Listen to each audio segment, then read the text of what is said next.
If you run a small business, chances are you've heard about Canva, or you're already using it to create graphics for your brand. And for good reason. Canva has become an essential tool for small business owners who need to create everything from social media posts and lead magnets to presentations and marketing collateral, all without hiring a designer for every little thing. It's incredibly powerful, but I also know that when you first log into Canva, it can feel a bit overwhelming. Between all the options on the homepage, the dozens of design features, and trying to figure out how to actually stay organized so you can find your content later, it's a lot to take in. That's why I created this complete Canva tutorial. It's designed to be the most comprehensive, beginner-friendly introduction to Canva available, whether you're just getting started or want to make sure you're using Canva as effectively as possible. We'll start by helping you choose which Canva plan is the best fit for your needs. Then I'll walk you through how to navigate both the Canva homepage and the design editor. From there, we'll explore how to use Canva's built-in design elements and take a comprehensive look at Canva's full suite of AI-powered tools. I'll also show you how to download and share your designs, how to create a starter brand in Canva if you don't already have one, how to set up your brand kit, choose and customize the right templates, and one of my favorite topics, how to keep your Canva account organized so you're not wasting time hunting for past designs. Let's start by figuring out which Canva plan makes the most sense for you. I am going to assume that you already have a Canva account set up, but if you don't, the first thing you're going to want to do is to set up that account. So you would simply go to canva.com. I don't usually like to connect my accounts to other accounts in order to log in, so I would advise you just set it up with an individual email address, and you'll simply click on here, enter your email address, and then continue on with the prompts to set up your account. You'll start with a free account, and you will still be able to do a lot of what I show you in my tutorials and videos with Canva's free option. However, in the spirit of full transparency, I also regularly highlight features or tools that require a Canva Pro account. For example, features like the Brand Kit or various Magic Studio tools. So with that in mind, I would highly encourage you to consider taking advantage of a free trial of Canva Pro so that you're able to take full advantage of all the features. You can find more information about that at brendacadman.com/pro. So let's talk about the differences between the two plans, and Canva outlines them quite nicely on their pricing page, which you will find at canva.com/pricing. The cost you see listed for Canva Pro is going to vary depending on what country and what region you're in. I'm not going to go over every single feature here, but I do want to highlight for you what I think are the most important features that are available to you regardless of whether you're on the free or pro version of Canva, and I also want to flag for you some of what I consider to be the most significant reasons to upgrade to the paid Canva Pro. Whether you're on the free or pro version, you will have access to a wide range of free stock images, videos, audio, and fonts. You'll also have access to free Canva templates, over 1,000 different design document types, and the ability to create designs with custom dimensions. And all users have the ability to export their designs in a variety of formats. What is only available on a Pro or Teams account in terms of design and publishing is access to Canva's entire premium stock library, and this includes not just photos, but also all sorts of icons and illustrations, video, and audio. I know that a lot of the illustrations that I've used in social media designs and various worksheets have all been part of that premium library. It indicates here that you can export designs as PDF, JPEG, and PNG files in both the free and paid plans, but what it doesn't indicate here is that a key differentiator is that you can only download designs with a transparent background in the paid version. Also, only on a paid account is the ability to save your designs as templates and to access the entirety of Canva's template library. You do have access to a wide variety of templates on the free plan, but significantly more on Pro, which will give you far more flexibility in terms of designing great-looking content in Canva. You'll have access to basic design insights on Canva's free plan, which includes the ability to see how many people have viewed your design, but only Pro users will be able to access advanced design insights, like the number of unique views and clicks. Plus, you can only access sound effects on a Canva Pro account. Under AI-powered design tools, you have access to a number of the features on both free and paid plans, though there are usage limitations that come with a free subscription. In some cases, some pretty significant limitations on features like Create an Image with Dreamlab and Canva Code. However, you'll see here that quite a few of the Magic Studio features are only available on Canva Pro and Teams accounts, such as Magic Resize, Magic Edit, Magic Eraser, Magic Expand, Magic Grab, and more. Additionally, Canva's background remover and generator tools are pro-only features, as is access to Canva's integration with Google's VO3 for creating video clips. We'll skip over workplace tools, as this is just highlighting the different document types the Canva provides, and you will be able to access all design types regardless of the plan you're on. Under collaboration, you'll see that you have access to a variety of collaboration tools on both the free and paid plans. The primary thing to note under brand management is that brand controls, templates, and brand kits are only available on Pro and Teams accounts. It says you have access to one brand kit here under the free plan, but the only feature you'll have access to is the ability to add 3 colors in the color palette area. You won't be able to add any additional colors or to access any of the other core features of the brand kit. Whereas on a Pro account, you can add up to 1,000 complete brand kits. The ability to set up and use the Canva Brand Kit feature is an enormous reason why I believe the Pro account is so important for business owners, and it's probably one of the biggest reasons why folks using Canva to support a small business will end up choosing to upgrade from the free Canva plan to Canva Pro. We'll skip right over team management and permissions, as that's not going to apply to the Pro account, only to a Teams account. You'll be able to access the apps marketplace regardless of which plan you're on. And then we have storage and organization. On a free plan, you will only have 5 gigabytes of storage space for your designs and media, while Pro and Teams accounts allow for up to 1 terabyte of storage. Depending on how much you use Canva, this may not be an issue, but if you do upload a lot of images or video, you may find yourself running into that storage limitation. Now, there's currently no feature available to indicate how much storage space you have left, but you should receive an alert message if you do hit that maximum allotment. Also note that media in the trash folder does not count towards your storage totals at this time. In terms of creating custom folders, you can create an unlimited number of folders on all plans, though the number of items that you can store in a given folder does differ. While it's not indicated here at last update, free users could store a maximum of 200 items in a folder, whereas Pro users could store up to 1,000 designs or images in a folder. And finally, it has indicated media tagging here, which is only available on the paid plan, but you can actually tag not just images and videos with keywords for easier searching, but also your designs. Then under support, Pro plans will have access to support ticket and live chat, whereas free plans will only have access to Canva's AI assistant and chatbot for support. The last thing I want to highlight about the free versus Pro account is that you might actually be eligible for a free Canva Pro account. Canva Pro is available for free to K-12 educational organizations and for eligible nonprofit organizations. So if you fall into one of those categories, I would encourage you to check out the eligibility requirements and the process for applying for a free Canva account. All right, so now that you've got a handle on the different Canva plans and hopefully some clarity on which one's the best fit for you. So let's get into the fun part, actually using Canva. I want to make sure you're comfortable finding your way around the platform right from the start. So we'll begin by taking a look at the Canva homepage.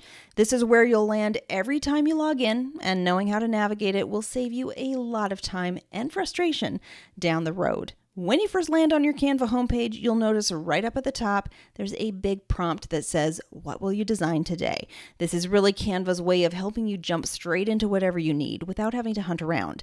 Just below that, you'll see 3 clear options. Your designs. This is where you can search through your own existing content, including your past designs, folders, and any uploads. If you know you've already created something and you just need to pull it up to tweak or reuse, this can often be one of the quickest ways to find it. Templates. This opens up Canva's huge template library. It's great if you want to start with a design that's already laid out for you and just customize it to fit your brand. And Canva AI. Here you can explore Canva's AI-powered tools that enable you to create AI images and video clips. You can even create a custom interactive app or tool using Canva code. I have separate tutorials showing all of those options, and I'll link to those in the description with this video. Right below this search area, you'll also see a row of icons that make up Canva's visual work suite, and these represent the main types of designs you can create. You've got sheets, docs, and whiteboards for planning and collaborating, presentations for slides, social media graphics for just about any platform, a photo editor for quick image touch-ups, videos, whether short reels or longer content, print products like business cards or flyers, and even websites if you want to put together a very simple site. If you already know exactly what you want to make, you can click on any of these and dive right in. Or you can also start a new design with custom dimensions if you have something specific in mind. You can upload a file like a PDF or Word doc to edit directly in Canva, or click on More to see a full overview of all the different design types available. So whether you're searching for something you've already created, browsing templates for inspiration, experimenting with AI, or starting completely from scratch, this section of the homepage makes it really easy to jump straight into your next project. You can also use the Create option at the top of the left-hand navigation as another quick way to start a new design. And when you click on it, it opens up the same design type overview that you'd see if you clicked on More. It's basically a complete list of all the different types of projects you can create in Canva. So whether you're after a social media post, a presentation, a video, or something else entirely, this is an easy place to start fresh with exactly the design type you need. Before we talk about this recent designs area, there is an area on the left here where you can see folders and designs that you've starred. Or if you don't see the starred area, you can click on the little hamburger icon to expand the navigation and show it. Your own starred space will be empty unless you've already starred files here. By clicking the star icon on any of your folders, designs, or brand templates, you can add it to the Your Starred collection, which is available in the left side navigation. This makes it convenient to find your preferred items without having to search through all of your folders and projects. Essentially, you're bookmarking or favoriting items here for quick access. I'll talk more about using this starred section later in this video when we get to the content about Canva's organizing features. You'll also see that you can access all of your recent designs in this area of the homepage, but this is not the best place to go looking for your designs, as you can see how you could spend a lot of time scrolling and searching for a design that you created a while back. Instead, you'll want to explore the Projects section to find and organize your designs and images. The Projects area is where you'll be spending most of your time when you're looking for your designs, as this is the area of your Canva account where you'll be able to create an organizational structure. You'll be able to create custom folders in this section, and you should definitely be utilizing folders in order to properly organize all of your designs and images. Note that you can only create folders and organize your designs and images in the projects area. You can't organize the designs on your home screen. So that's why I always recommend that you jump right into the projects section immediately if you're looking for something that you've already created. When you click on templates, it's going to take you directly to Canva's template library, which will look something like this. You can look for templates in a variety of ways, including using the search field at the top of the page, browsing through the various choices that are presented to you here in the main feed area of the templates library, or by using the options presented to you in the templates navigation on the left-hand side. Brand is a Canva Pro feature, and it enables Canva users to store and manage their branding assets in one centralized location inside of Canva. This area is where you'll go to upload your brand's logos, colors, fonts, photos, graphics, and icons, which can then be easily accessed when you're working in the design editor. Plus, it can also be accessed by any of your team members, which helps ensure that all designs adhere to the brand's guidelines and maintains a consistent look and feel. In addition to brand assets, the brand area also houses your brand templates and various brand controls to ensure that any new designs created by team members adhere to your brand's guidelines. Though if you're an individual business owner, you'll primarily be using just the brand kit component for the most part. Knowing how to use the brand kit in Canva is typically the focal point of a lot of what I teach in Canva, and the reason I focus a lot of time on this component is because I believe it is so central to being able to create consistently branded graphics in Canva that look professional and unique to your business. So you'll want to ensure that you add your own brand kit components into this area of your Canva account. And we'll talk more about how to do that a bit later in this tutorial. Clicking on Canva AI will open up the same suite of AI-powered tools we saw earlier under the What Will You Design Today section on the homepage. It's where you can explore features like Dreamlab for generating images, Google VO3 for creating short video clips, and Canva Code for creating interactive tools. If you prefer jumping straight into Canva's AI tools without navigating through the other menus, this is a really handy shortcut. Note that you will likely not see the Create a Video Clip option if you are on a free Canva plan, as it is a pro-only feature.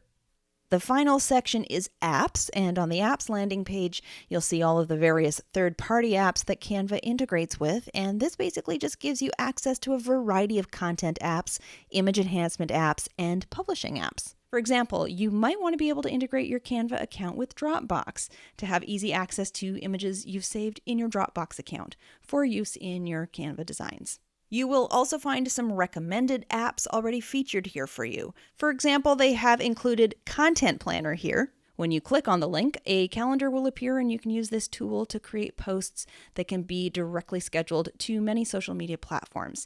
That said, I personally don't use this scheduling tool myself, as I feel that it still requires a bit more polishing on Canva's part before I will be replacing my existing social media scheduling tools with the Content Planner.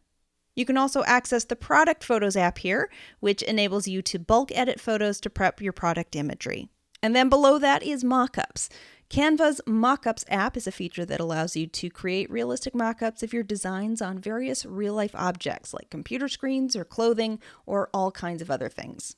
Then at the bottom, we have the trash folder, which will contain any of the designs or images that you have recently deleted. Canva did a bit of a reorganization of their interface in spring 2025, rolling it out alongside all the new features from Canva Create. So if you've used Canva in the past, you might notice that a lot of the options that you used to access through the top of your workspace have now been moved. You'll find them under your profile icon in the lower left corner of the screen. This is where you can manage things like any other accounts you've connected to your login, the different teams you might belong to, your account settings, plus help and resources for using Canva, and a handful of other options, including where you can log out of all of your accounts.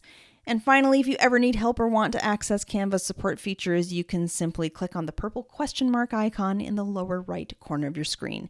That'll give you quick access to their help articles, guided tips, and ways to reach out for more support if you need it. Now that we've done a walkthrough of Canva's homepage, let's take a closer look at the design editor interface, where all the creative magic happens. This is where you'll spend most of your time building and customizing your designs. Keep in mind that Canva frequently updates its platform to improve functionality and introduce new features, so your layout might occasionally look a little different from what you see here. You'll see that Canva's design editor has 4 distinct areas that serve specific functions. The Design Pages area serves as your primary workspace. Here you interact directly with your design, making changes, arranging elements, and navigating between different pages or slides. It's the area where you'll spend most of the time actively creating your design. Supporting this is the Object panel, located on the left-hand side of the screen. This panel gives you easy access to all the tools and elements needed to enhance your design. As you work, the floating toolbar will appear whenever you select an element within your design. This toolbar provides quick contextual editing options that keeps your essential design features within easy reach. And then at the top of the interface is the menu bar, which offers overarching controls for navigating your project and accessing key features. This area lets you manage project settings, such as resizing designs, switching modes, or sharing your work with others. Every design will open up with a single design page, and then you can easily add pages by clicking on the Add Page button at the bottom, and it will then automatically add another page to the end of the design. Or you can add a page in between existing pages by using this icon here at the top of your page. You can duplicate a page design by clicking on this icon, and you can move pages up or down in the design file by using these 2 arrow icons. And then if I want to delete a page, I can simply click on this trash icon to get rid of the page altogether. If I want to change the background color of a page, I'll select the design page, and then you'll see that floating toolbar appear that I mentioned in the overview. The toolbar will only provide editing options that are available for the specific component that I've selected. So to change the background color, I'll select the color picker and choose a different page color. I can choose from one of the default color options, including solid colors or gradients, or I can choose a custom color, and again, I can specify a solid color, or I can create a custom gradient. You can also give each page a title that describes the page, and then when you download a design that has multiple pages in it, rather than labeling the pages with numbers, for example, 1.jpg, 2.jpg, 3.jpg, etc., it will instead label the pages with the description that you have set for the title. This is completely optional to do, but it is handy. You can also add comments to a page in your design by clicking on this comment icon here. This can be very helpful if you are collaborating on a design with somebody else, and if you want to be able to leave comments or questions for each other about the progress of a design. And finally, you can add notes by clicking on the notes option here. Any notes you add in this area will be displayed in presenter view if you present a design in Canva. And then down at the bottom section here, you can access the zoom settings. So if you wanted to zoom in closer to a design, you can zoom in and you can zoom back out. You also have different ways to view and navigate through your pages or slides, including thumbnail view, scroll view, and grid view. Each of these views offers a unique way to interact with your design, particularly when working with multi-page documents or presentations. The thumbnail view displays small previews or thumbnails of each page or slide along the bottom of the design editor. It allows you to quickly navigate between pages and see a condensed version of your design. This is helpful for reviewing the overall flow of your document or your presentation. In scroll view mode, which tends to be the default display for many design types, all pages are shown in a continuous vertical scroll, one after the other. It's what I've been showing you so far in this video, and it makes it easy to work on multiple pages without switching between them, so you can seamlessly move up and down through your design. It's especially useful when working on projects that require consistent design elements across multiple pages. Then there's the grid view option, which arranges all pages into a grid format, displaying all pages as thumbnails in one overview. It's an efficient way to get a bird's eye view of your entire design at once, which helps in reviewing the structure and the overall consistency of your project. And it also enables you to easily move pages around, placing them exactly where you want them. Each view offers flexibility depending on how you want to navigate and interact with your multi-page designs. So let's move on to the object panel and the various options that are available for creating content in the design editor. At the top here, you'll find your most recently used templates. So this can be very handy if you have a particular template that you like to reuse regularly as a starting point. You can also search for templates here in the search bar. And then you have Canva's Styles tool, which you can use to have Canva automatically change the colors and fonts used in a design. You can shuffle through your brand colors and change the look of a design without clicking on each element and changing the colors manually. However, I find that the way Canva applies your color palette or fonts often won't necessarily be in line with your consistent brand guidelines. So while this is a neat tool, I do prefer to teach business owners how to customize a template and make design decisions for their colors and fonts that will ensure their designs are consistent and cohesive. Elements are essentially the building blocks of creating designs in Canva, from basic shapes and lines to more complex options like videos, charts, and even AI-generated images. These versatile components allow you to customize your designs for any purpose or platform. I'll give you a much more detailed walkthrough of all the different types of elements and how to use them later on in this tutorial. But for now, just know that this is where you'll go anytime you want to start adding visual pieces to your design. Next up is text, and your brand fonts will appear at the top, and then there are a bunch of font combinations here that you can also select from. These are just kind of like text templates. They've already taken text and they've organized it into a pre-designed template that you can modify from. If you have a Canva Pro or Teams account, you'll be able to use this brand area, which enables you to access the contents of your brand kits, including your logos, colors, fonts, photos, graphics, and any brand icons. So this makes it extremely easy to access all of your brand elements so that you create consistently on-brand marketing materials for your business. Next is uploads. You can upload images here, and you can also upload your videos here. This tools option groups together several handy features that help you create and customize content quickly. Inside tools, you'll see Draw, which lets you create freehand drawings and sketches directly inside Canva. It's perfect if you want to add custom illustrations, icons, or other unique graphical elements to your design. Shapes, lines, text, and tables are essentially quick shortcuts to the same elements you can also find under the Elements tab. Clicking here just gets you to those basic building blocks faster without having to navigate through the full Elements library. And sticky notes, which let you add simple, colorful callouts to your design. They're especially useful for brainstorming sessions, quick reminders, or visual annotations. For example, if you're mapping out a presentation or collaborating with a team and want to highlight certain points. So while many of these are simply faster ways to reach elements you've already seen, the Tools panel pulls them into one easy spot, along with helpful extras like sticky notes and the Draw feature to bring a little more flexibility and creativity into your workspace. In the projects area, you'll be able to access from the design editor any of the custom folders you've created, including any of the images and designs contained within those folders.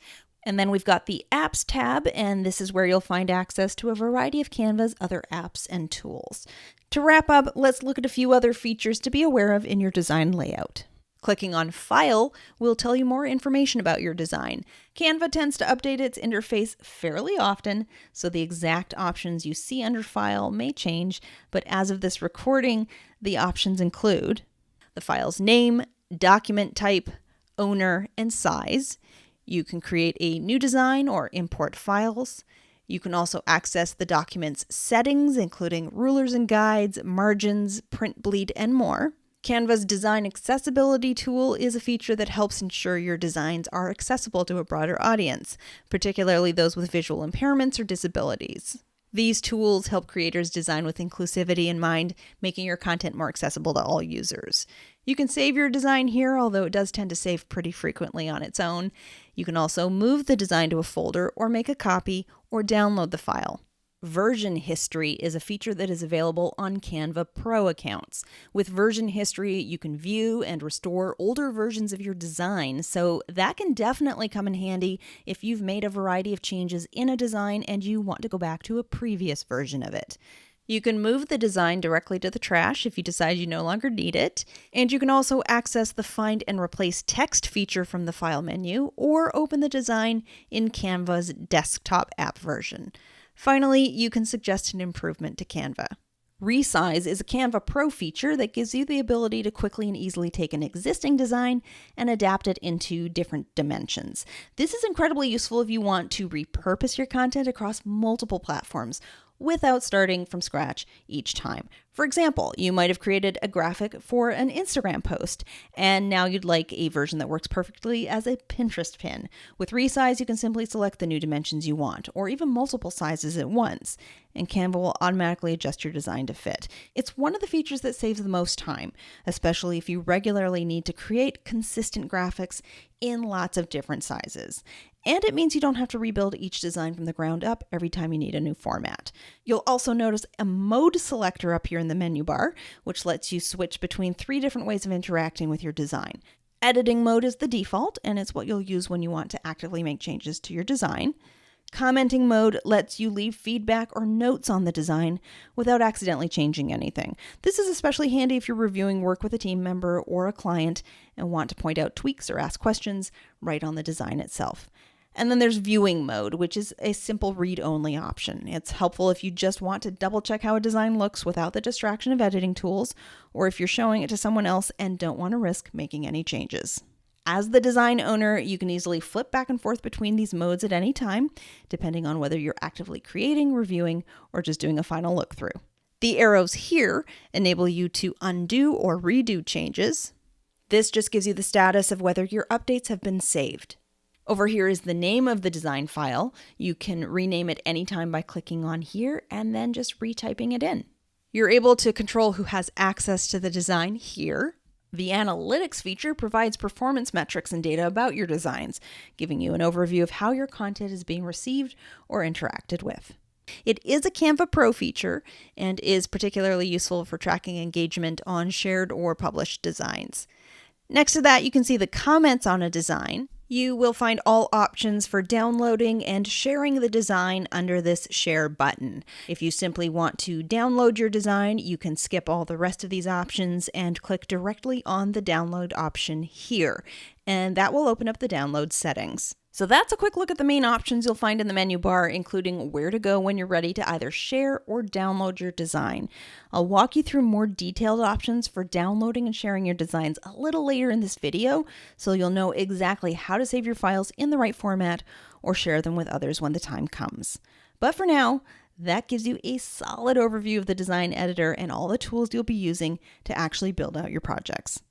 All right, now that you're familiar with how to navigate around the Canva design editor and where to find all the key settings, let's move on to one of the most important parts of actually creating your designs, and that's using Canva's design elements. These are really the building blocks of your graphics, and they're what allow you to bring your ideas to life on the page. So in this section, we'll take a look at the different types of elements available in Canva and how you can use them to customize your designs for just about any purpose. Before we get into all the different types of elements you can use in Canva, let's start with how to actually find them.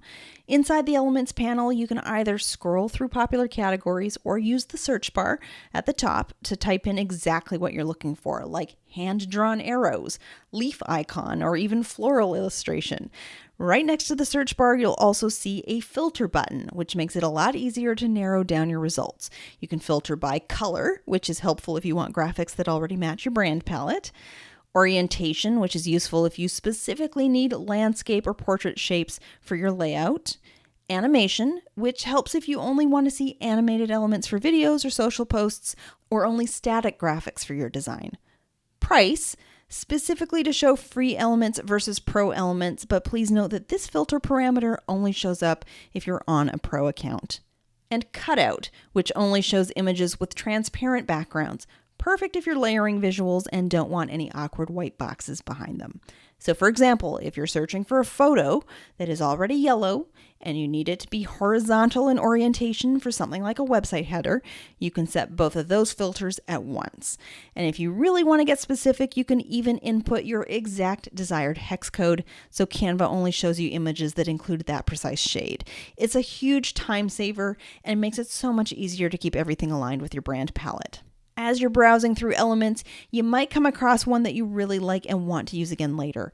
You can hover over it in the Elements panel, click on the 3 dots, and choose to star it. This saves it to your starred folder so you can quickly access it again across any design. Or if you already have an element contained in one of your designs that you'd like to favorite for future easy access, you can select it on your page, click on the 3 dots, go to the Info panel, and then choose to star it that way as well. Speaking of this info panel, if you want to learn more about a specific element, Canva will show you useful details in this area like the creator, whether it's a free or pro Teams element, related keywords, and whether it's part of a larger set or collection. It's a great way to find coordinating graphics or better understand where the element came from. Once you've added an element to your design, whether that's a shape, photo, graphic, or anything else, most of the editing tools work the same way. When you click on an element, you'll see the floating toolbar appear above or nearby. This gives you quick access to crop, which is helpful for trimming down photos or graphics, so you're only showing the part you want. Flip, which lets you mirror the element horizontally vertically. Transparency, which fades the element so it doesn't overpower the rest of your design. Animate, which adds simple entrance or motion effects, especially useful for social posts, reels, or presentations. And Position, which helps you move elements forward or backward in layers and align them precisely to the page. If you select multiple items on your design page, you'll also see that additional Space Evenly options appear in your Position menu. I particularly like to use Tidy Up for designs like checklists.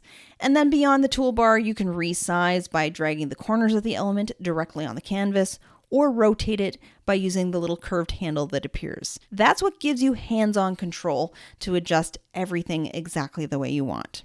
If you want to group multiple elements together so you can move or resize them as one, you can click and drag to select them and then choose to group them. Or you can ungroup linked elements back into their individual components. You can use the lock option here to lock an element in place and then unlock it. And if you want to duplicate or delete an element, you can use these options. So that's a quick look at the core tools you'll use to work with pretty much any element in Canva. Now let's go through the different types of elements you can actually add to your designs, what they do, why you might want to use them, and how you can customize each one to fit your brand and style. Shapes are some of the most basic yet versatile elements in Canva. They include everything from rectangles and circles to triangles, stars, and speech bubbles.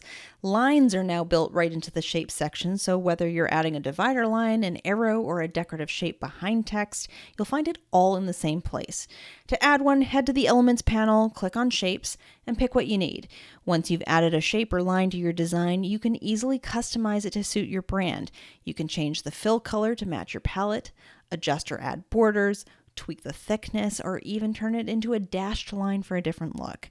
And just like with any other element, you can resize, rotate, or adjust the transparency, giving you complete control over how it fits into your overall layout. Shapes and lines are perfect for creating structure, guiding the eye, or making your text pop. Graphics cover a huge range in Canva, from simple icons to more detailed illustrations.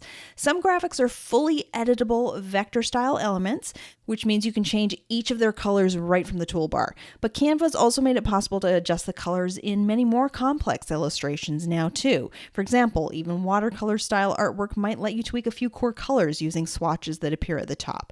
I use Canva's graphics constantly across my business, and pretty much every icon you see on my slides, social posts, or other marketing materials came straight from Canva's graphics library. It's one of the simplest ways to keep a consistent look and make your designs feel polished. And while there are plenty of graphics on the free plan, you'll find a lot more on Canva Pro. Honestly, most of the icons I use myself are Pro, so if you want to see just how much more you can access, you can do a free Canva Pro trial at brendacadman.com/pro. Polls and quizzes are interactive elements you can add into presentations or share online. They're great for workshops, webinars, or any spot where you want your audience to participate. When you add one, you can click to customize the question and answer choices and style it with your brand fonts and colors. It's a simple way to boost engagement right inside Canva. I have a much more detailed look at using polls and quizzes in another tutorial, and I'll link to that in the description of this video. When you use the AI image generator in Elements, you're accessing Canva's magic media. Here you can type a prompt like neutral watercolor leaves, and Canva will create new images for you to choose from. But if you start from the Canva AI tools on the homepage, you'll use something called Create an Image, which is powered by Canva's Dreamlab, and that generally produces much more polished, consistent results. For higher quality images, I would recommend creating your images using the Canva AI option instead of using the image generator within the design editor. Sheets and tables in Canva both let you organize information right inside your design, but they each have different strengths. Sheets are actually much more than simple spreadsheets. They're part of Canva's new visual suite, and they combine the power of traditional spreadsheets with Canva's design tools and built-in AI. That means you can handle data, use formulas, create charts, tag team members, add drop-downs and dates, pull in links, even import your existing Google Sheets or Excel files, all without ever leaving Canva. On top of that, Sheets come with some pretty amazing AI features. You can use magic formulas to write formulas by simply describing what you want in plain language, run magic insights to automatically spot trends in your data, or generate visual graphs instantly with magic charts. It's a lot more powerful than people often realize. So I'll actually be doing a separate video that goes deeper into exactly how to use Canva Sheets. Once that's live, I'll pop a link to it in the description below if you want to explore it in more detail. Tables, on the other hand, are simpler, but still incredibly handy. They're perfect when you want to quickly lay out a pricing comparison, a product list, or a straightforward project timeline. You can easily add or remove rows and columns, style your cells with brand colors, and adjust borders for a clean, polished look. So just to recap, use tables when you want a quick, tidy way to present structured information inside your design. Use sheets when you want full spreadsheet functionality, calculations, smart charts, AI insights, all seamlessly integrated with your Canva visuals. Photos are incredibly flexible in Canva. Once you add a photo, whether it's from Canva's stock library or one of your own uploads, you can really fine-tune how it looks. Click on the photo, click Edit, and then you'll see a wide variety of editing tools to adjust brightness, contrast, and saturation to make colors pop or soften them up. Apply filters for a quick overall mood or tone, and use more advanced photo effects like shadows, duotone, or blur. And if you're looking for more advanced editing features like background remover, magic expand, magic grab, and more, Canva's Magic Studio has a whole suite of tools for working with images. I'll be walking through all of those in an upcoming section of this video, focused specifically on Canva's AI-powered design tools. Canva has also made it even easier to work with your images by letting you open the photo editor directly. You can just click on an image in your uploads area or inside any of your custom folders and start editing right there without needing to drop it into a design first. Adding video clips into your Canva designs is a lot like adding photos. You can pull from Canva's stock library or upload your own footage, and then just click or drag to place the video on your canvas or drop it into a frame or grid if you want it cropped automatically. Once it's on the page, click on the video and you'll see options to trim the clip down to just the segment you want, Adjust the volume, which is especially helpful if you want background clips to be silent or very subtle. And you can also access additional video editing features by clicking on Edit, which will give you access to options such as filters, video speed, playback, and relevant Magic Studio features like video background remover and highlights. If your design has multiple pages or scenes, like a multi-slide video, a presentation, or an animated social post, you'll also have the option to add transitions between pages. Transitions control how Canva moves from one page to the next, with effects like fades, slides, or more dynamic motions. If you don't already have your design in thumbnail view, you'll want to switch to that view first. To add a transition, just click on the space between two pages in the page panel and select the style you want. It's a simple way to keep your design flowing smoothly, especially if you're putting together something like a multi-page reel or a short brand promo. And if you want to see how your video is coming together with transitions in place, make sure to turn on the duration option here. One important thing to know is that transitions won't show up if you download your design as a PDF or static image file. They'll only appear if you share a link to view the design in Canva, present it directly within Canva, or export your project as an MP4 video or GIF. Audio is another element you can bring into your Canva designs, and it's especially useful when you're working on videos, presentations, or anything you plan to export as an MP4. You'll find audio options in the Elements panel, or you can search directly for something, for example, lo-fi or ocean waves. Or if you already have a video element on your design page, you will also find a shortcut to the audio section of Elements by clicking on this little Add Audio option in the video editing area. Canva offers a variety of tracks, from upbeat instrumentals to subtle ambient sounds, along with shorter effects like clicks, whooshes, underwater bubbles, or whatever you need to bring your project to life. Once you add an audio file to your design, you'll see it appear in a timeline below your canvas. And from there, you can trim the audio to just the section you want, adjust the volume, which is helpful if you want the track to sit quietly behind a voiceover or be more prominent. And if you have multiple audio tracks, you can layer and adjust them so they complement each other, like combining ocean waves with tropical music for a vacation vibe, or pairing ambient music with the sound of rain falling. It's a simple way to mix audio tracks and sound effects right inside Canva to build exactly the atmosphere you want. Just like with the transitions I talked about earlier, it's important to note that audio also won't play in a PDF or image file. It will only be included if you export your design as a video, or if you share a link for someone to view or present the design directly in Canva. And just a quick heads up, the music and sound effects in Canva are licensed to be used inside of your Canva designs. So they're perfectly fine for things like social posts, reels, and presentations that you create right here. But you can't download a track by itself to use in another video editor. And some tracks, especially popular commercial music, have extra restrictions, like not being allowed in paid ads. I would strongly recommend you check Canva's content license page for more details about audio usage. Charts are one of the easiest ways to turn plain data into something visual and easy to understand. You'll find them in the Elements panel by searching for chart or browsing through the charts category, and Canva gives you quite a variety to work with, from bar and line charts to pie and area charts, and even more advanced options like bar race charts and histograms. When you add a chart to your design, you'll see two main tabs pop up in the left panel: Data and Customize. Under the Data tab, you can type in your own numbers and labels, or if you already have your data saved elsewhere, you can upload a CSV file or connect a Google Sheet so you don't have to enter it all manually. This is also where you'll find the chart setup section, which gives you options specific to the type of chart you're working with.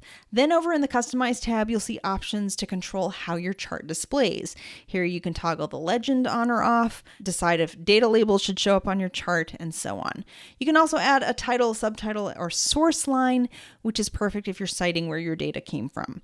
If you want to adjust colors or fonts to match your brand, you'll do that using the floating toolbar when your chart is selected on the canvas.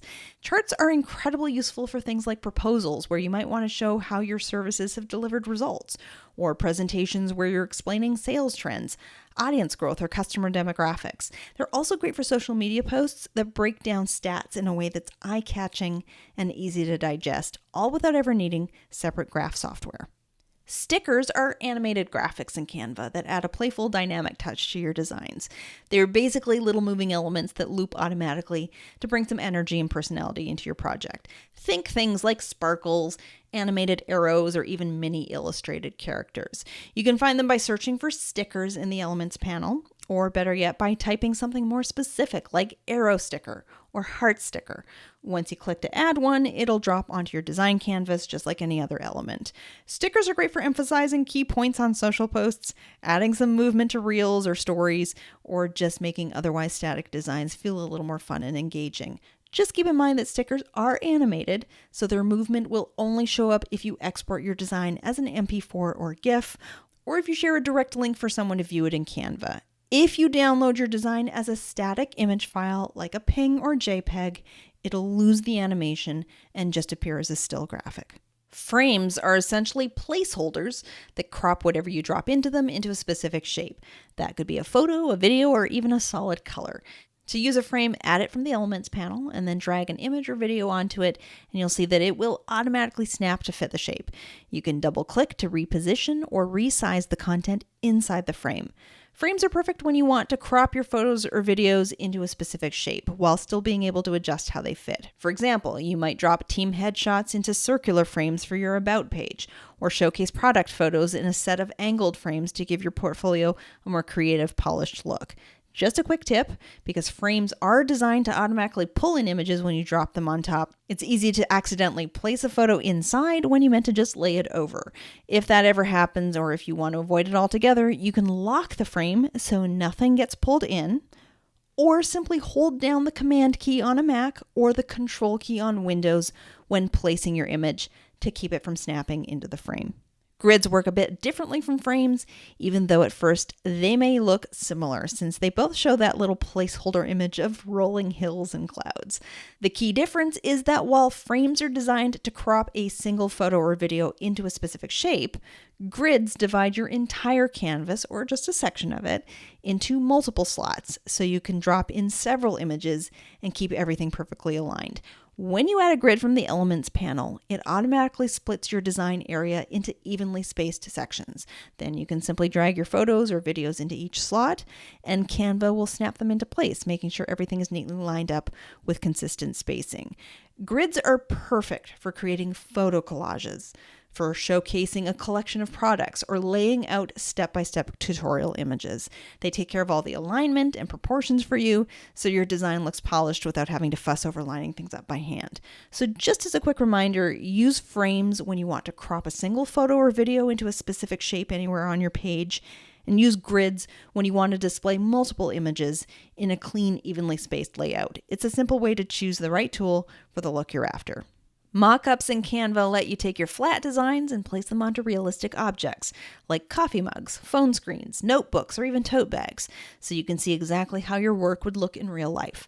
You can find mock-ups in a few different ways. You might search for mock-up in the Elements panel, or browse through the dedicated mockups categories right there under Elements. Once you add a mockup to your design, it acts like a special type of frame. You'll see a placeholder area inside the object that's ready to hold your design. Just drag your existing graphic, logo, or image onto it, and Canva will automatically fit it to match the shape and perspective of the item.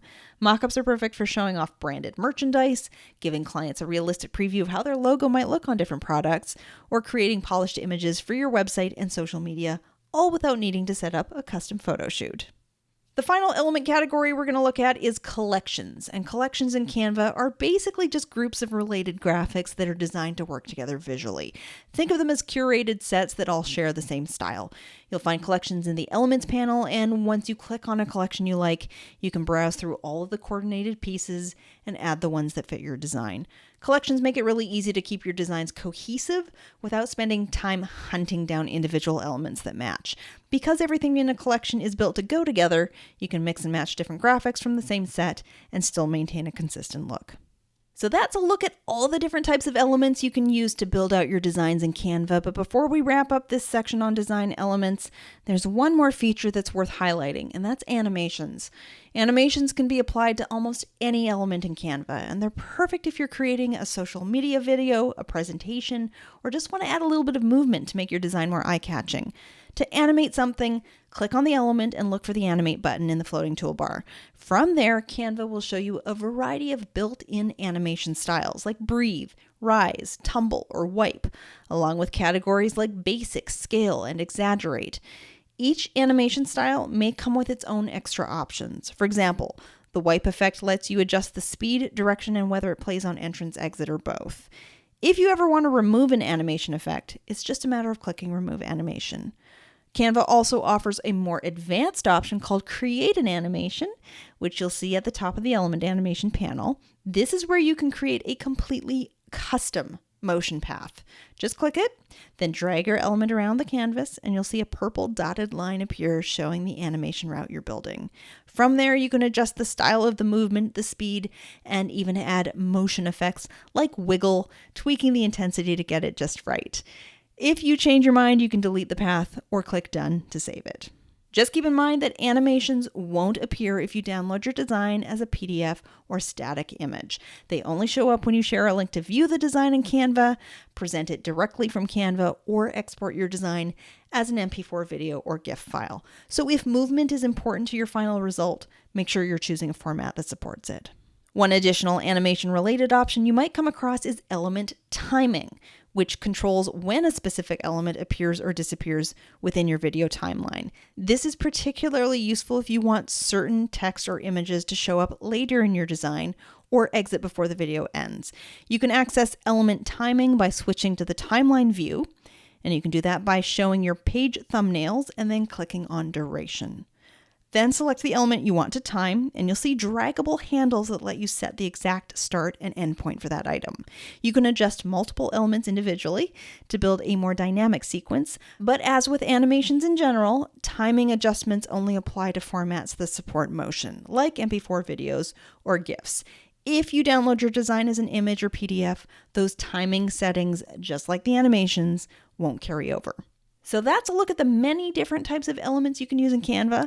They're what bring structure, style, and personality to your designs, and combining them is how you'll create visuals that feel truly unique to your brand. And remember, anytime you click on an element, the floating toolbar will pop up with options specific to whatever you've selected, so you can easily customize it to look exactly the way you want. Canva offers a whole range of AI-powered tools that can help you create visuals, write copy, clean up images, and even repurpose your content, all without needing a pile of different software platforms or a team of specialists. Some of these tools fall under what Canva calls Magic Studio, while others are grouped under their broader Canva AI features. Either way, they're all designed to save you time, keep everything on brand, and make designing for your business a whole lot easier. Let's start by looking at Canva's AI-powered tools for creating and editing images. Whether you're starting from scratch with an image prompt or making precise tweaks to photos you already have, these tools help you get more done in Canva without needing advanced photo editing software. Create an Image, powered by Dreamlab, turns text prompts into completely new images. You can describe exactly what you want, like underwater image of a sea turtle near coral reef, and Canva will generate original visuals based on your prompt. But note that the more specific and detailed your prompt, the more effective your results will be. For example, I've previously used this prompt: a photorealistic underwater image of a sea turtle resting near glowing coral, bioluminescent hues of blue, green, and purple illuminating the scene, ethereal underwater lighting, ultra-detailed textures, cinematic style, 8K resolution. And then here are some of the gorgeous results that it came back with. The Create an Image feature can be incredibly helpful if you're tired of scrolling through stock photos, trying to find something that matches your brand style.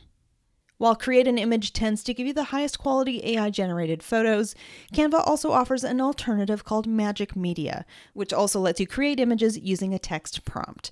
You'll find this tool in the Apps section of the left-hand Object panel or under the Elements tab, listed as AI Image Generator. It works similarly. Describe what you want to see, and Canva will generate a few visual options for you. While it's a convenient choice, I've personally found that the Dreamlab-powered Create an Image feature produces far more refined and professional-looking results, so that's usually the option that I reach for. However, even as I test this now, I can see that the results have improved dramatically in Magic Media over past tests, so it's worth keeping it in your design toolbox.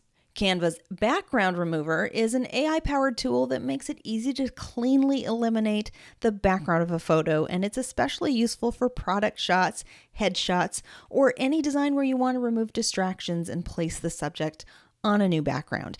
To use it, click on the image and then select Background Remover. Canva will automatically detect the main subject and remove everything behind it with a single click. Note that this feature is available only to Canva Pro users. Unlike the background remover, which clears away the background, Canva's background generator uses AI to create an entirely new environment behind your subject. You can access it by clicking on a photo, choosing Edit, and selecting Background Generator. Once you've opened the feature, you'll enter a prompt describing what you want the new background to look like. Canva will then keep your subject in place, but regenerate the background scene to reflect your input, like replacing a boring wall with a cozy cafe or whatever you specify. It's a great way to recontextualize your images to better match your brand or your campaign. Magic Edit and Magic Eraser are two of Canva's most convenient image editing tools, especially when you need to make quick targeted changes to a photo without leaving Canva or learning complicated software. To use Magic Edit, start by selecting a photo in your design. Then click Edit and choose Magic Edit. You'll brush over the part of the image you want to change, or you can use Click to select the portion you want to change, and then type in a description of what you'd like to replace it with. That said, I've found the results can be quite mixed. Some photos work surprisingly well, while others can look a little off, depending on lighting or image complexity. It's worth experimenting with, but if you're running into inconsistent results, you're definitely not alone. Magic Eraser, on the other hand, is often much more consistent and successful. Just select the image, choose Magic Eraser, and brush over the part you want to remove. Whether you're trying to get rid of a distracting background object, an unwanted logo, or something small that's throwing off the composition, Canva will blend the surrounding area in to fill the gap automatically, and it often does a very clean job of it. Magic Grab lets you select the main subject of a photo and separate it from the background so you can move it, resize it, or repurpose it in another design. You'll find this by clicking on a photo, selecting Edit, and then choosing Magic Grab.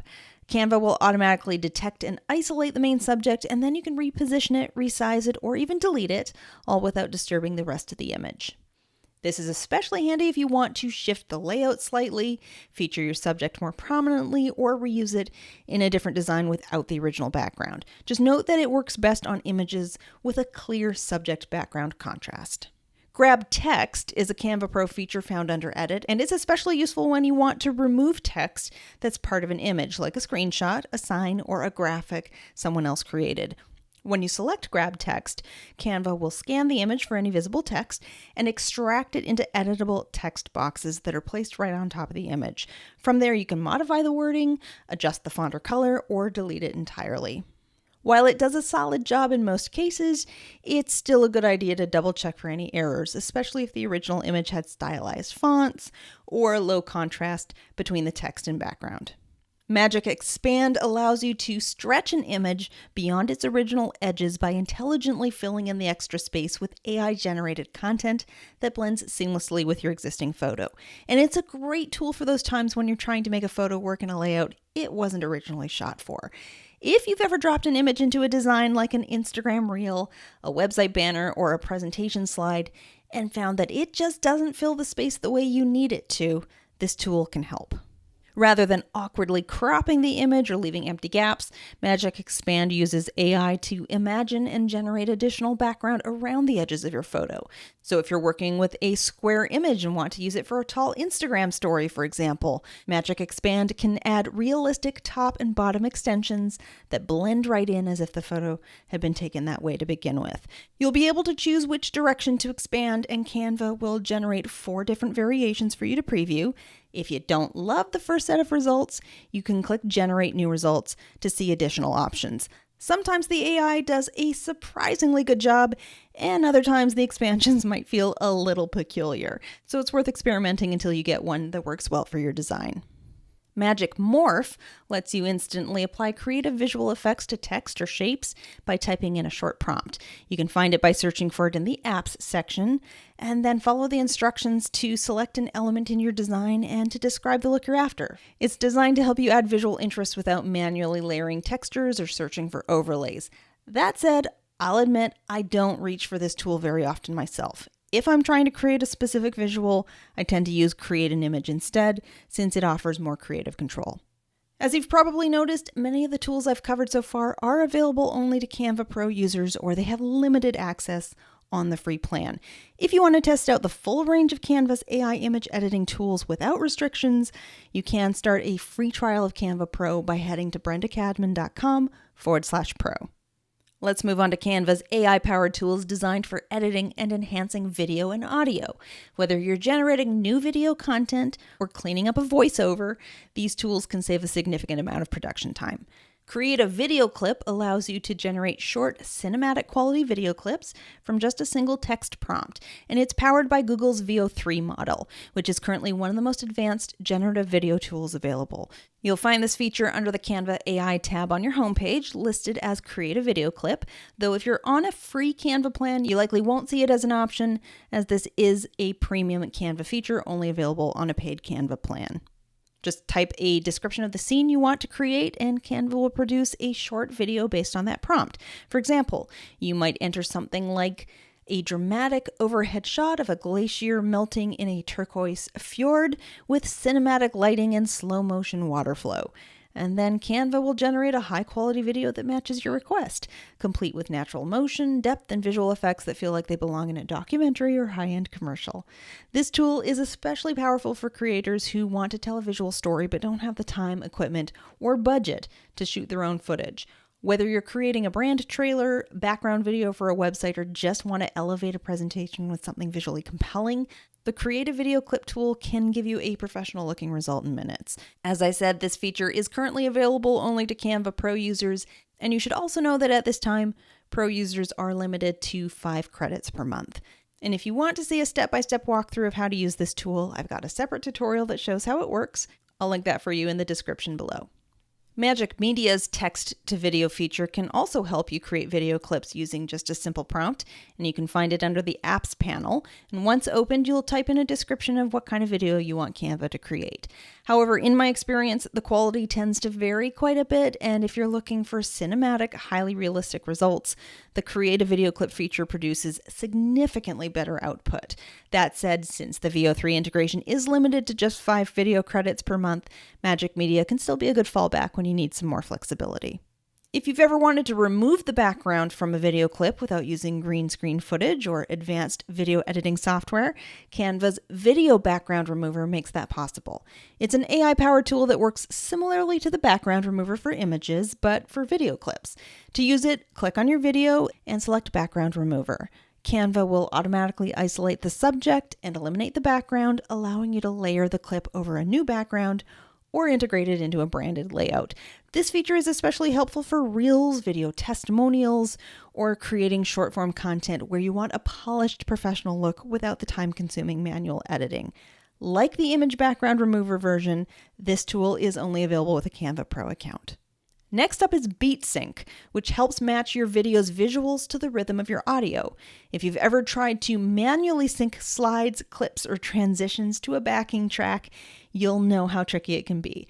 Beat Sync automates that process. When you add music to your Canva video, you'll see the Beat Sync option in the top toolbar. Click it, and Canva will analyze the audio and adjust the timing of your clips to match the beat. Highlights is an AI-powered video editing tool that helps you automatically identify the most engaging parts of your video and trim out the rest. You'll find it by selecting your video, then clicking on Edit and choosing Highlights. Canva will scan the footage and suggest a shorter version that keeps the most dynamic or relevant sections, which is a great tool for repurposing longer videos into short reels, previews, or trailers.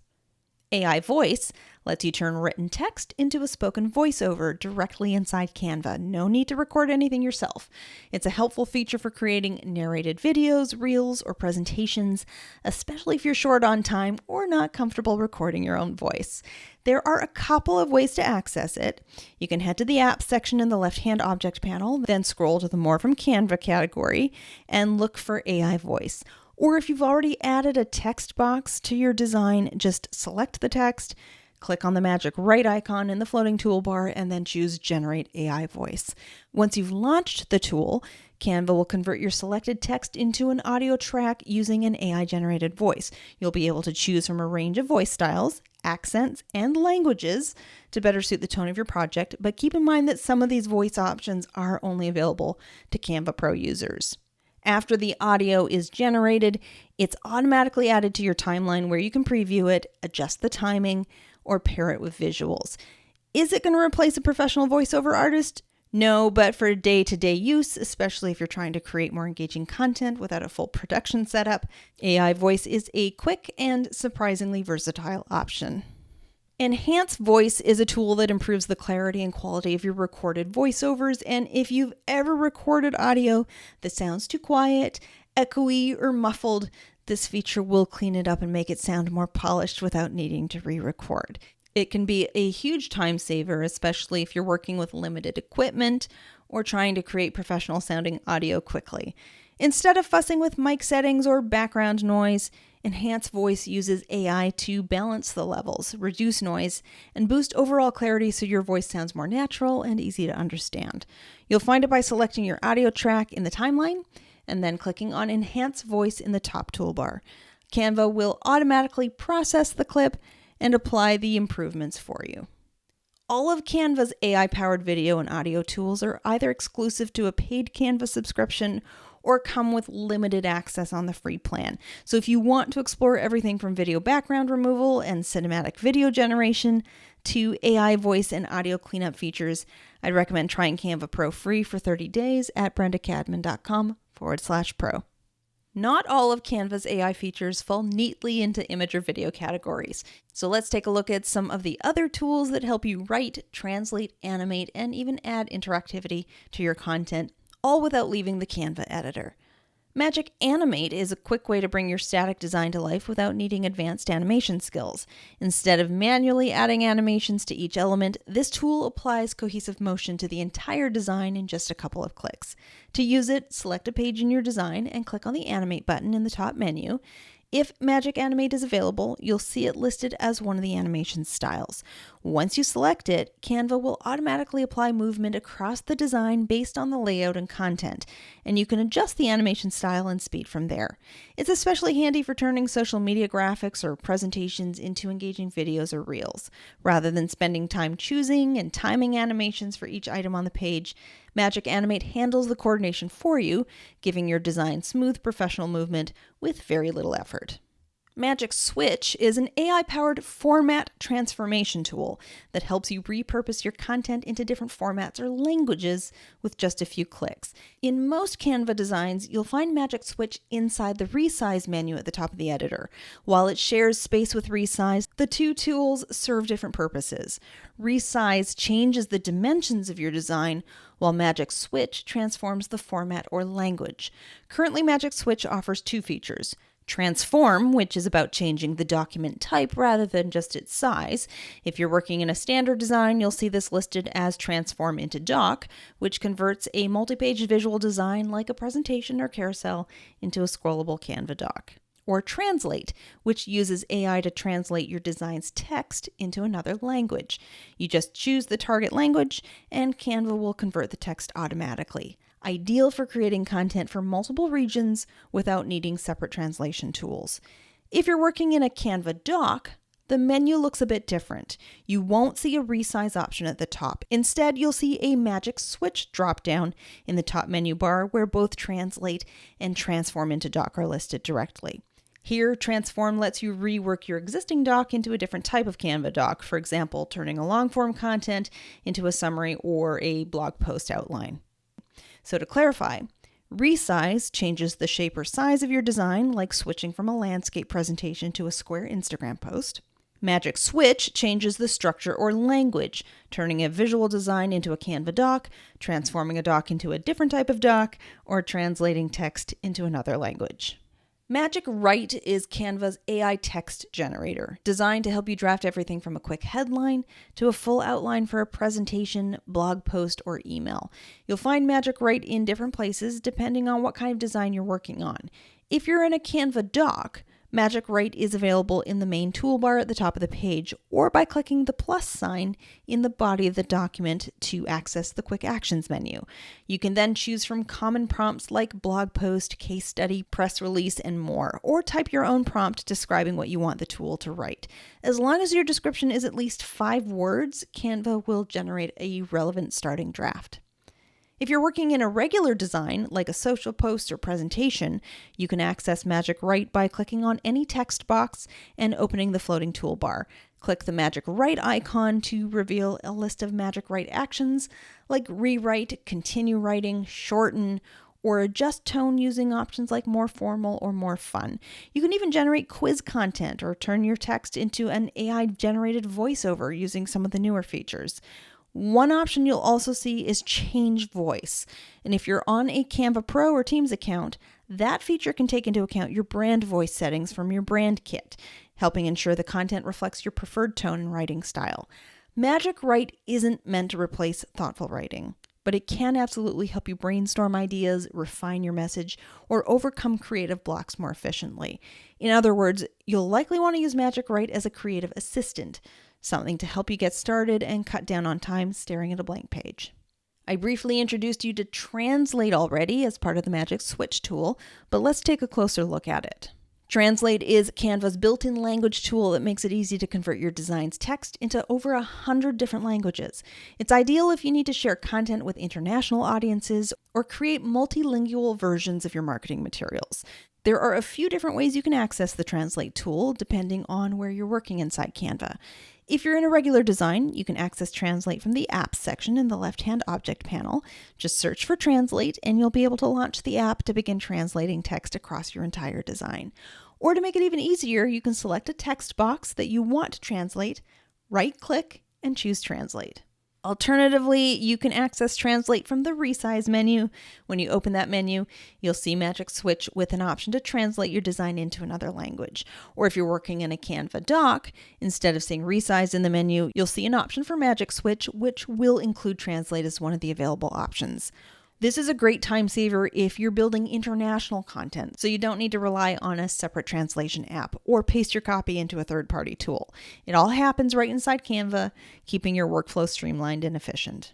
Canva Code is one of the newest additions to Canva's growing set of AI tools, and it allows you to build simple interactive tools like calculators, quizzes, or widgets that you can embed directly into your Canva designs. These can add a layer of interactivity that goes beyond static visuals, making your content more useful and engaging for your audience. You'll find Canva Code under the Canva AI tab at the top of your Canva homepage or through the Canva AI section in the left-hand navigation menu. When you open it, you won't need to start coding from scratch. Instead, you'll be prompted to describe what you want to create using a plain text prompt. Canva then uses AI to generate the code for you. If you're curious to see how it works in practice, I've created a tutorial where I walk through how I used Canva Code to build a simple calculator that helps Canva users estimate how much time and money might be lost due to a disorganized Canva account. You'll find the link to that tutorial in the description below. And while I'll be covering Canva Sheets in more detail in a separate tutorial in the future, there are 2 AI tools within Sheets that are worth being aware of now: Magic Formulas and Magic Insights. Magic Formulas allows you to write spreadsheet-style formulas using plain language. So instead of having to remember the exact syntax, you can just describe what you want, and Canva will build the formula for you. While Magic Insights scans the data in your sheet and automatically identifies patterns, highlights key trends, and offers quick summaries to help you interpret the numbers more easily. So that's a look at Canva's growing suite of AI-powered tools, including Magic Studio, plus a number of other features that help you create, edit, and repurpose content more efficiently. Whether you're generating visuals, cleaning up photos, transforming formats, or building interactive tools, these AI features bring powerful functionality right into your Canva workflow without needing extra software or advanced skills. Once your Canva design is finished, the next step is getting it out into the world, whether that means downloading it for use elsewhere or sharing it with collaborators, clients, or your audience. Let's start with downloading. To access download options, click the Share button in the top right corner of the editor. From there, you'll see the download option in the panel that appears. The choices available will change depending on the file type you select. For example, if you choose Ping, you'll notice several Canva Pro features marked with a small crown icon. One of these is the ability to download your design at 2 times or 3 times the original size, which can be especially helpful when uploading to platforms that compress images like Facebook or Instagram. This higher resolution version often prevents your design from appearing blurry after upload, which is particularly useful for text-heavy designs or email headers. You can also download with a transparent background, which is ideal for logos or graphics that need to be layered. Pro users can compress their file to reduce load time, and there's also an option to limit file size if you need to stay under platform upload limits. If you're not on Canva Pro yet, don't forget you can test out all of its premium features for free by going to brendacadman.com/pro. If your design includes multiple pages, you can download all of them or choose just specific pages. Choosing JPEG provides similar Pro-only options for adjusting image size, quality, and file size limits. JPEGs are generally smaller than PNGs, so they're often a better choice if you're trying to reduce load times or upload to a platform with file size restrictions. For documents like lead magnets, workbooks, or slide decks, you'll typically use either PDF Standard or PDF Print. PDF Standard is best for digital sharing and will preserve any hyperlinks that you've added to your design. PDF Print is intended for high-quality printing and gives you options to include crop marks and bleed.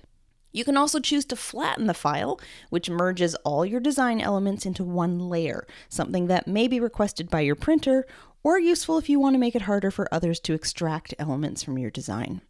Canva Pro users can also download designs as SVG files, which are vector-based and great for logos or illustrations that need to be scaled without losing quality. And if your design is a presentation, you'll see the option to download it as a PowerPoint file.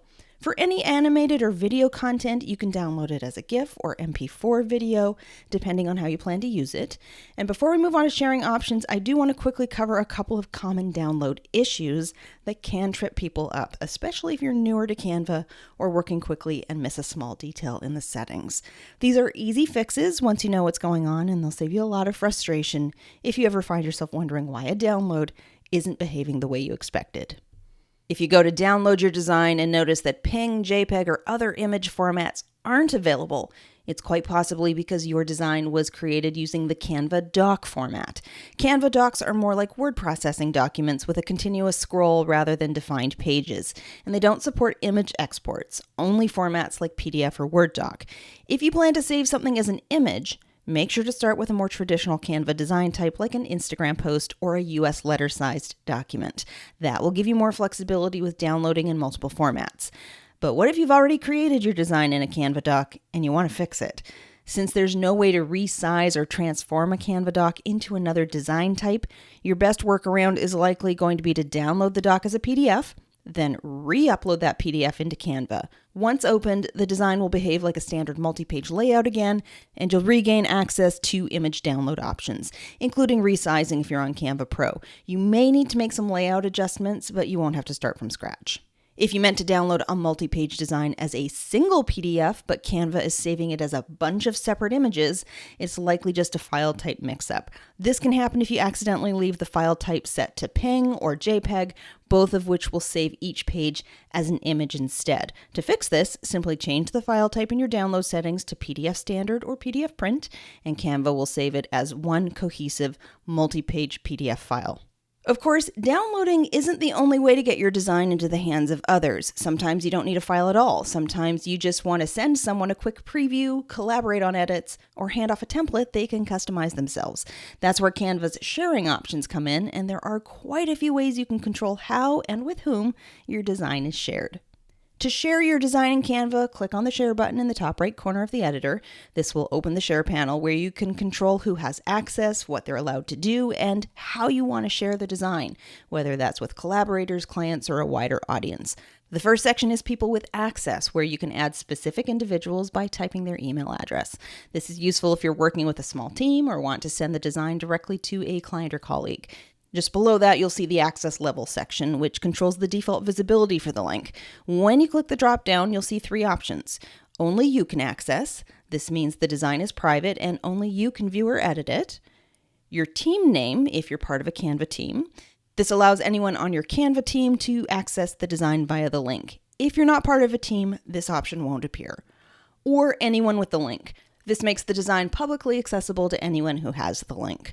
Once you've made the design visible to others, either by adding people directly or changing the link access, you can set their individual permission level. These include can edit, which gives full access to make changes to the design, can comment, which enables them to leave feedback using comments but not edit the design itself, or can view, which is read-only access. This option is ideal for when you just want someone to preview the design without making any changes. If you want to send someone a quick preview but don't want to mess with the editing permissions or team access, Canva also offers a public view link option further down in the share panel. This creates a read-only link ideal for presentations, portfolios, or documents that you want someone to see but not touch. And if you're on Canva Pro, you can even create multiple unique view links for the same design. You can even toggle on the Notify Me When Accessed option if you want to be alerted when the design is viewed for the first time. It's a subtle but helpful tool when you're managing proposals, pitch decks, or time-sensitive content and want to follow up promptly. Canva also includes a variety of other sharing options from the share menu, including the ability to print your design, schedule it for social media, or publish it as a website. If you're using Canva Pro, there are a couple additional sharing tools available to you that can make collaboration and content distribution much easier, especially if you're working with clients or a team. For example, you might create brand templates for your social media posts, presentations, or client proposals. Anything you find yourself making again and again. Publishing it as a brand template means it's stored in your account and easy to reuse whenever you need it. You can still customize each new design, but the layout, fonts, and brand styling stay consistent so everything you create feels cohesive. And if you do work with team members, brand templates also make it easier to keep everyone designing on brand without a lot of back and forth. To publish a design as a brand template, just click the brand template option in your share panel, but a reminder that this option is only available on a paid Canva plan. And if you don't see the brand template option, you should be able to find it under See All. Also keep in mind that brand templates can't be shared outside your account or team. They're meant for internal use. If you need to share a template with people outside your Canva team, like clients or customers, you'll want to share a template link instead. A template link creates a standalone, editable copy of the design that someone else can open in their own Canva account without impacting the original design. This is the method used by most people who sell or distribute Canva templates. Just note that as of early 2025, Canva made a change and template links can now only be created with a Canva Pro account. If you're on a free account and wondering why the option's missing, that's why. Once you're comfortable downloading and sharing your Canva designs, the next step is making sure those designs actually reflect your brand. And that starts with getting clear on what your brand looks like, including your colors, fonts, and overall visual style. Let's take a look at how to define those core brand elements inside Canva.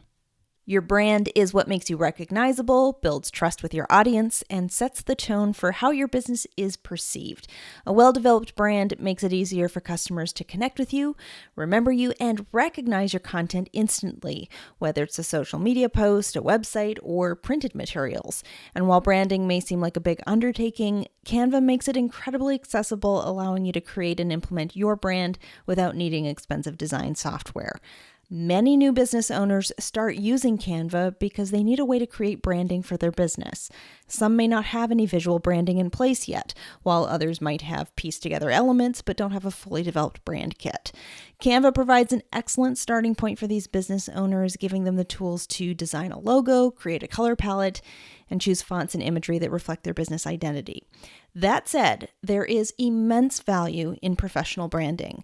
Once you're ready to take the next step, investing in a graphic designer or branding specialist can help refine your visual identity, ensuring consistency and strategy in your brand presence. Of course, not every small business is in a position to invest in professional branding right away. If budget constraints mean you need a solid starter brand to get moving, Canva offers an accessible way to create branding that looks professional while you build and grow your business. Your logo represents your business at a glance. It acts as a visual identifier, helping people recognize and remember your brand. And a well-designed logo builds credibility, fosters trust, and ensures consistency across all of your marketing materials. Whether it appears on a website, business card, a social media post, your logo should be instantly recognizable and reflect your brand's personality and values. To ensure flexibility in different applications, it's essential to create multiple versions of your logo. Your primary logo is going to be your main version, typically designed to work well on light-colored backgrounds, whereas a reverse logo is a version with the colors adjusted for use on dark backgrounds. The simplest way to create this is often to use a white version of your logo, ensuring it remains legible and visually striking when placed against darker backgrounds. Additionally, if your primary logo includes both text and an icon, you may want to extract just the icon for use in profile pictures or favicons. This is because social media profile pictures are often displayed in square or circular formats, and a full logo with text may not be legible in such a small space, or the orientation may be so different that it leaves a lot of blank space around it, making it appear unbalanced or difficult to read. Favicons, which appear in browser tabs, are even smaller, so any text-based logo will likely become blurry and unreadable. By using a simplified icon, you ensure that your branding remains clear and recognizable across all platforms.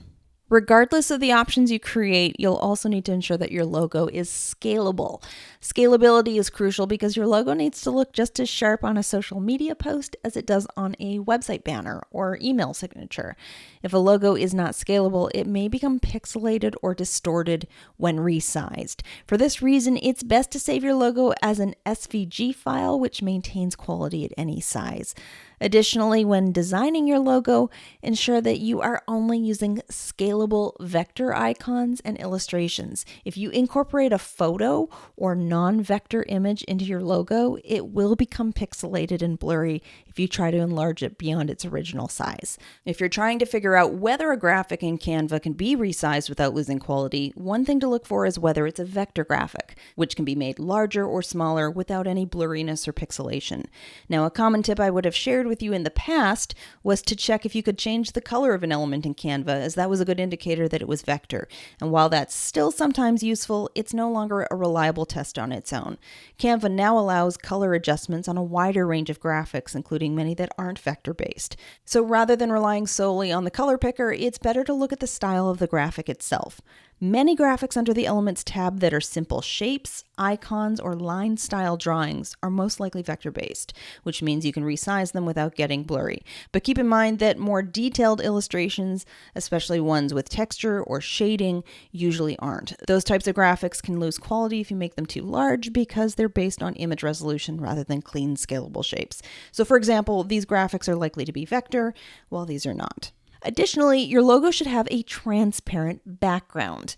This is important because a non-transparent logo format, such as a JPEG, will often include an unwanted white box around it, making it difficult to seamlessly overlay onto different backgrounds. A transparent PNG or SVG file allows you to place your logo on various designs without these limitations, ensuring flexibility and a professional appearance across all your marketing materials. I'll show you a bit later in this training how to download your logo from Canva with a transparent background so you can use it seamlessly in your designs. While Canva can be a great way to create a starter logo, it does have some limitations, particularly when it comes to its ability to be trademarked. Canva's logo templates and elements are not exclusive, meaning other businesses could be using the same or similar designs. This can limit the uniqueness of your branding, and it also means that you cannot trademark a logo created in Canva if it contains anything other than text, lines, and shapes. In other words, if your logo includes elements from Canva's stock library, it cannot be trademarked because other businesses also have access to those same design elements. If you plan to trademark your logo, it's important to take the time to read through Canva's guidelines on logo trademarking, and I'll include a link to that in the resources below this video. This will help you fully understand what you can and cannot trademark, so you can make informed logo decisions from the start. If trademarking your logo is important for your business, it may be worth considering another route for logo creation from the beginning. For example, some businesses have created their logo in Canva, built strong brand recognition, and later tried to franchise, only to find out they couldn't trademark their logo because it included elements from Canva's stock library. As a result, they had to start over, losing the brand recognition that they had built. Another important limitation to keep in mind is that while Canva Pro users can download logos as SVG files, which allow for resizing without losing quality, these are not always equivalent to vector logo formats like EPS or AI files, which are the industry standard for professional logo design. Canva's SVGs tend to be less ideal for high-end printing, which can become an issue if you need to scale your logo for large format printing, since many print shops require EPS or AI files to ensure high-quality output. Or if you design a logo in Canva and later hire a designer to refine or expand your branding, they may struggle to edit your SVG file because it lacks the flexibility of a fully editable vector file. In many cases, designers or printers may need to recreate the logo from scratch, which could result in additional time and costs. While Canva is a great tool for a starter logo, it's important to consider how you might need to use your logo in the future so you don't back yourself into a corner down the road. With those trademark considerations in mind, if you feel that using Canva is a solid solution for a starter logo to kickstart your business, let's talk about the actual steps to create your logo in Canva. Creating a logo in Canva begins by navigating to Canva's template library and searching for logo in the search bar. This will bring up a variety of pre-designed logo templates that you can browse through to find one that aligns with your brand aesthetic. Once you find a template that fits your style, click on it to open the editor and begin customizing it. Canva provides a vast selection of logo templates, and while they are a great starting point, it's crucial to customize your selection to ensure your logo is unique.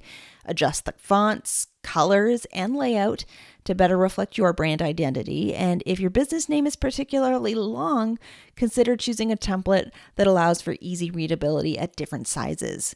Once your logo is finalized, you'll need to download it correctly, which means downloading it with a transparent background. This is a Canva Pro feature, so if you're using the free version of Canva, you'll need to upgrade to access this option. And you can get a free trial of Canva Pro by going to brendacadman.com/pro. Now that we've covered logos, let's talk about the next essential piece of your brand identity, your brand color palette. Your color choices are just as important as your logo because they set the tone for your entire brand presence and help create a cohesive visual identity. Color plays a crucial role in branding because it influences how people perceive your business. It's one of the fastest ways to communicate your brand's personality, values, and positioning. The right colors can evoke emotions, create associations, and make your brand instantly recognizable. When consistently used across all of your marketing materials, like your website, social media graphics, email templates, printed materials, your brand colors build familiarity and trust with your audience. Having a well-defined brand color palette ensures that your brand doesn't feel disjointed or inconsistent. Without one, you might find yourself using a different shade of a color on your website than on your social media graphics, leading to a lack of cohesion. A strong color palette not only makes your brand look polished and professional, but also helps streamline your design process, making it easier to create marketing materials that feel aligned with your business's identity. So how many brand colors do you need? A strong brand color palette consists of 3 key types of colors: primary colors, which are used most frequently in your branding, accent colors, which add variety and visual interest, and neutral colors, which provide balance, often for backgrounds, text, or secondary elements.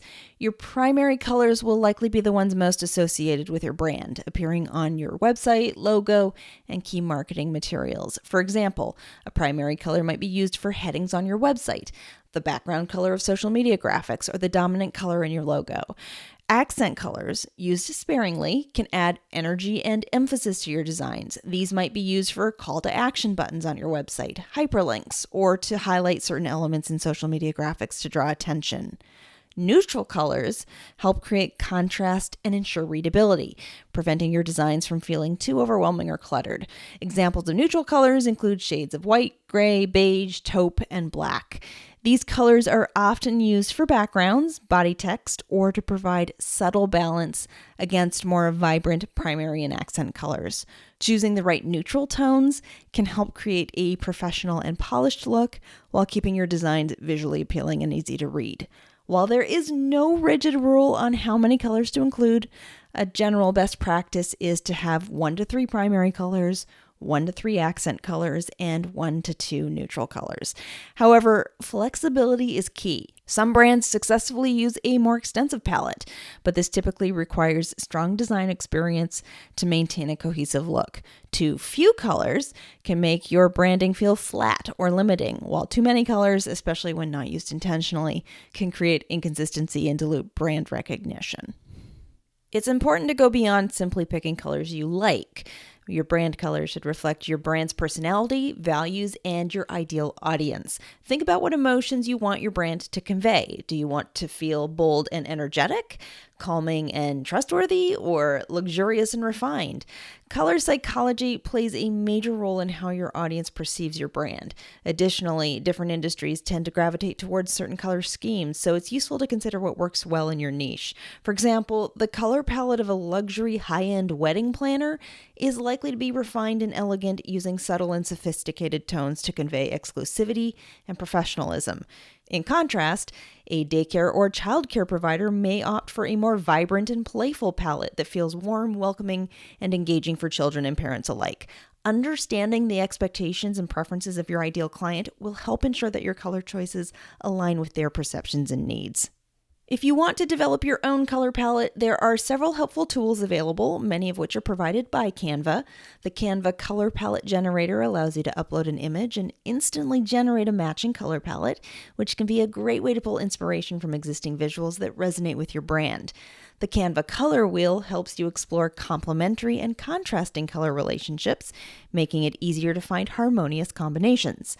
For those interested in the psychology of color, the Canva Color Meanings Guide provides insights into what different colors communicate and how they can shape brand perception. Another great way to build a color palette is by pulling colors directly from an image within Canva's design editor. If you upload a photo that represents your brand aesthetic, Canva will automatically extract colors from it.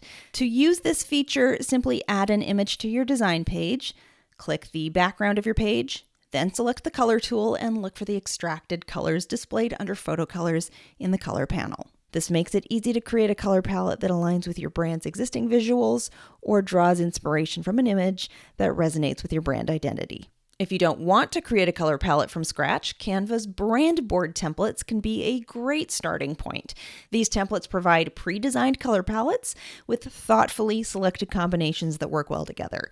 Using a brand board template not only gives you a professionally curated set of colors, but it also helps you visualize how your colors will work alongside fonts and other brand elements in your designs. To find these templates in Canva, go to the template library and search for brand board or brand style guide. You'll see a variety of options that display different color schemes alongside font pairings and sometimes imagery. When selecting a template, consider how well the color scheme aligns with your brand personality. If the colors feel too bold, muted, or off-brand, they may not be the right fit. Once you select a template, you can use the suggested color palette as is or customize it by swapping out colors to better match your brand. Now that you've established a brand color palette, the next important step in creating a cohesive brand identity is selecting your brand fonts. Just like colors, typography plays a crucial role in how people perceive your business. The fonts you choose should be used consistently across all of your branding materials, whether you're creating graphics in Canva, designing your website, or producing print materials. A well-chosen font combination reinforces your brand personality, makes your content easier to read, and helps create a seamless professional look. Different types of fonts evoke different emotions and associations, and understanding how they contribute to brand perception will help you choose the right fonts for your business. Serif fonts have small, decorative strokes at the end of their letters. They often feel traditional, trustworthy, and classic. These are commonly used by brands that want to convey authority, heritage, or sophistication, such as law firms, luxury brands, or editorial publications. Example fonts include Times New Roman, Playfair Display, and Baskerville. Sans serif fonts lack the decorative strokes, creating a clean and modern look. They are often seen as approachable, minimal, and contemporary, making them a popular choice for tech companies, startups, and casual lifestyle brands. Examples include Helvetica, Montserrat, and Open Sans. Script fonts mimic cursive handwriting and can range from elegant and sophisticated to fun and whimsical. They work well for brands that want to convey creativity or elegance, but they should be used sparingly as they often do not translate well at smaller sizes, potentially affecting readability and accessibility. They are best reserved for short decorative elements such as logos, headlines, or call-out text where their stylistic appeal enhances the overall design without compromising clarity. Examples include Dancing Script, Pacifico, and Allura. Display fonts are highly stylized and designed to stand out. They can be bold, decorative, or playful and are best used for logos, headlines, or branding elements rather than body text. Examples include Lobster, Impact, and Oswald. A good brand typically uses 2 to 3 fonts within a structured font hierarchy. It's important to note that these fonts are separate from your logo font. It's not uncommon for a brand's logo to use a different typeface than its brand fonts, especially if the logo includes a custom or highly stylized typeface. Your brand fonts should be chosen for readability and consistency across your website, social media, and marketing materials, while your logo may stand alone as a distinct design element. You'll have a heading font that is often the most prominent in your designs and is used for titles, headers, and any text that needs to grab attention. It should reflect your brand personality while remaining readable at large sizes. A subtitle font is sometimes used to bridge the gap between headers and body text, offering a secondary level of emphasis. It's typically a slightly smaller and lighter weight variation of the primary font or a complementary sans serif or serif font that adds hierarchy without overwhelming the design. Your body copy font is used for longer text, such as paragraphs on your website or descriptions in social media graphics.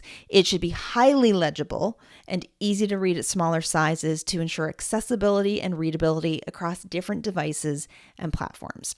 Some brands choose an accent font for specific uses, such as callouts or special design elements. However, for most starter brands, especially those creating their branding in Canva, this isn't necessary.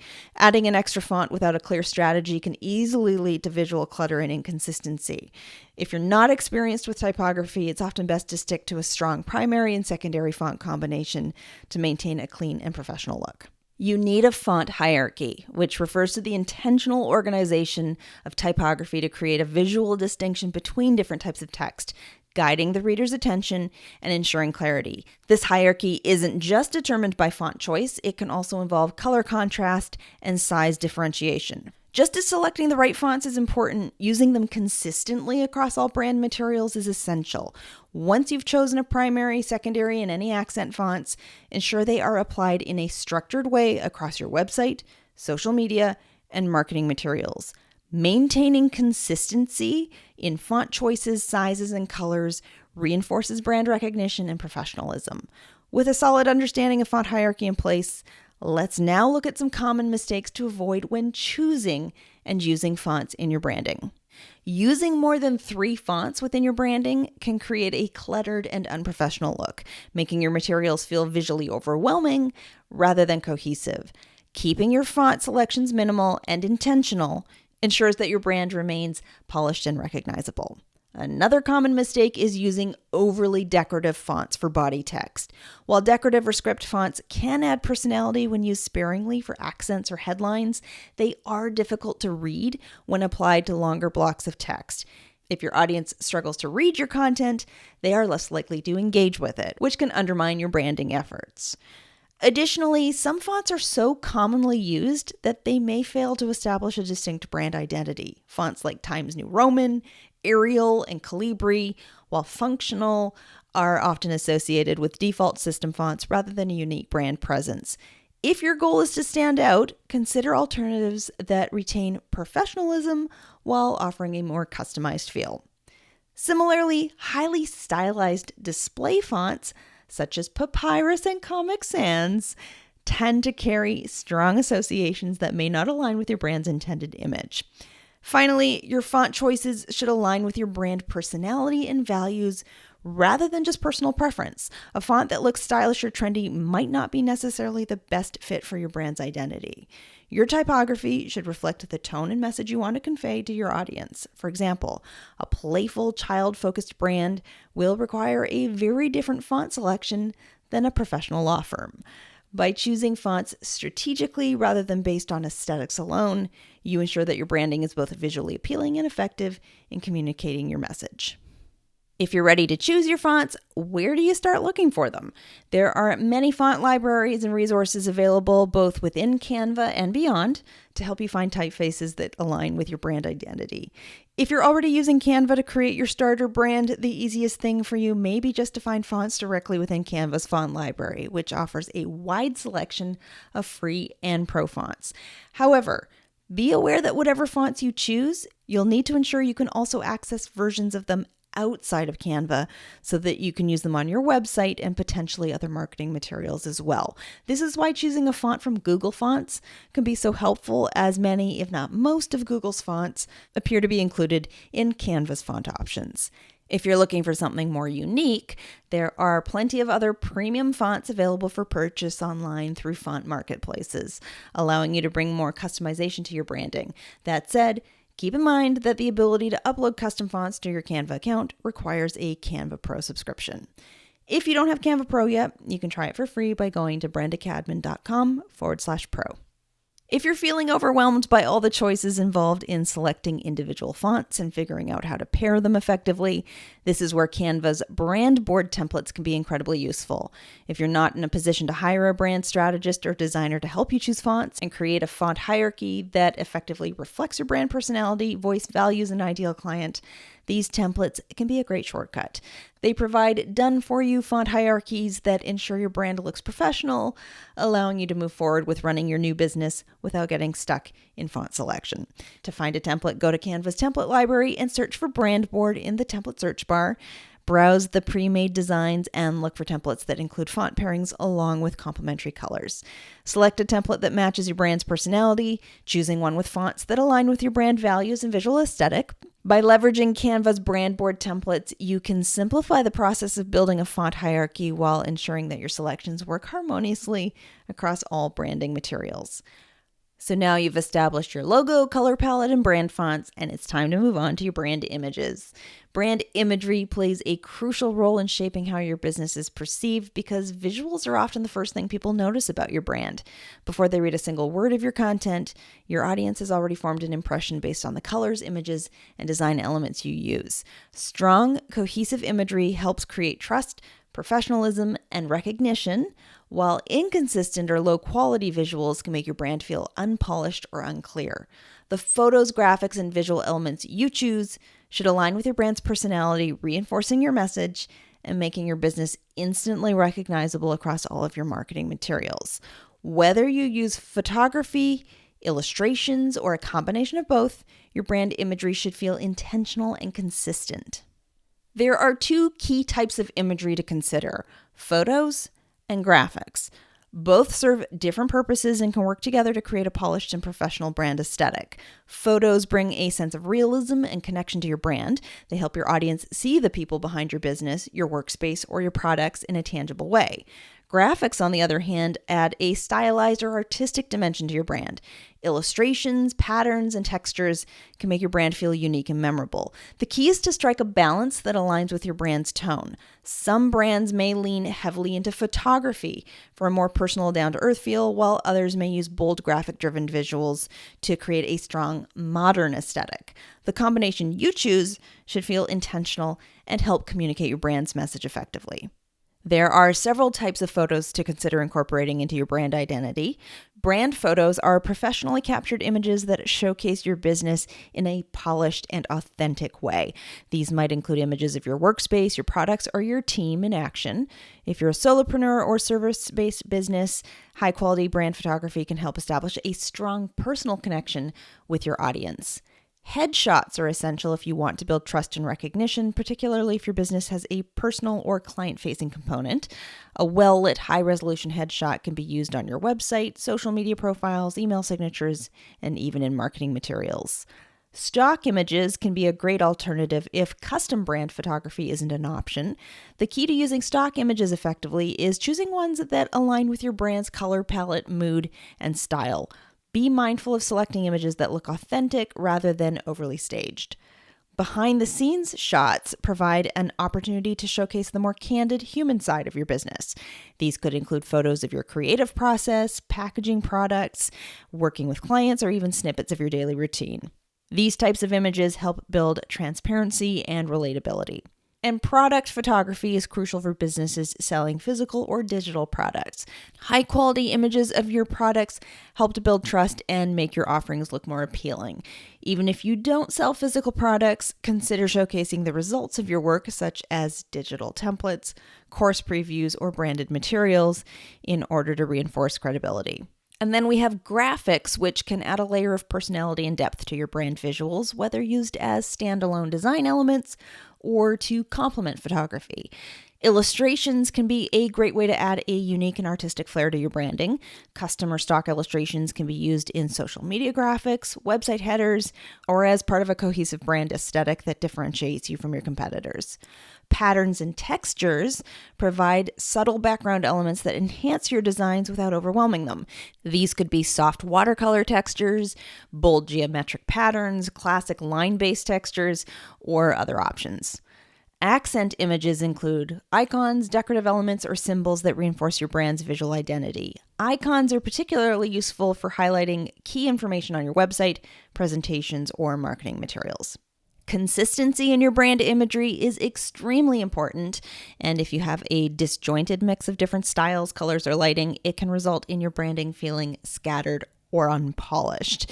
To ensure your brand visuals look polished and professional, make sure you use a consistent color palette across all imagery.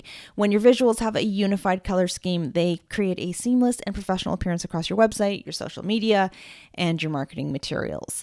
Using similar lighting and editing styles in your photos helps unify your aesthetic. If your photos vary too much in brightness, contrast, or tone, they can make your brand feel inconsistent or visually disconnected. This is especially important when selecting stock images, as they often come from different photographers and they may have vastly different styles. A mix of overly bright, desaturated, or heavily filtered images can make your brand look really scattered rather than cohesive. If you're going to use stock imagery, try to choose sets that maintain a uniform look and feel across all of your images, so they feel like they belong to the same visual family. One of the most accessible places to find brand imagery if you're already using Canva is in their own stock library. Canva offers a vast selection of stock images, illustrations, patterns, textures, and all kinds of graphics, making it an incredibly convenient option for sourcing cohesive brand imagery directly within the platform. If you're using Canva's free plan, you'll have access to a selection of free stock images, but if you upgrade to Canva Pro, you'll unlock a significantly larger collection of premium images and design assets. This expanded selection allows for more variety and customization, ensuring that you can find the right visuals that align with your brand aesthetic. If you haven't upgraded yet, you can try Canva Pro for free at brendacadman.com/pro. Beyond Canva, there are numerous other stock photo sites available, both free and paid. Free stock image websites like Unsplash and Pexels offer a broad selection of high-quality images that can work well for many branding needs. However, because these platforms are widely used, you may find that the same images appear across multiple brands. This is why some business owners prefer to invest in premium stock imagery through other paid platforms. And I have a curated list of stock photo resources at brendacadman.com/design-resources, where you can explore additional options tailored to different needs.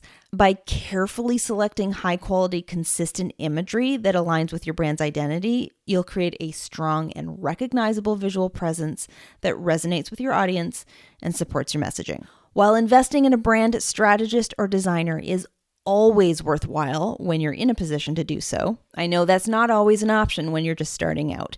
Perhaps the most important thing to remember is that consistency matters. The more you reinforce your colors, fonts, and imagery across all of your marketing materials, the more recognizable and professional your brand will appear. Once you've outlined your brand's key visual elements, you don't want to go hunting for them every time you open a new design. That's where the Canva Brand Kit comes in. It allows you to store your brand fonts, colors, and logos in one place, so you can stay consistent without the extra effort.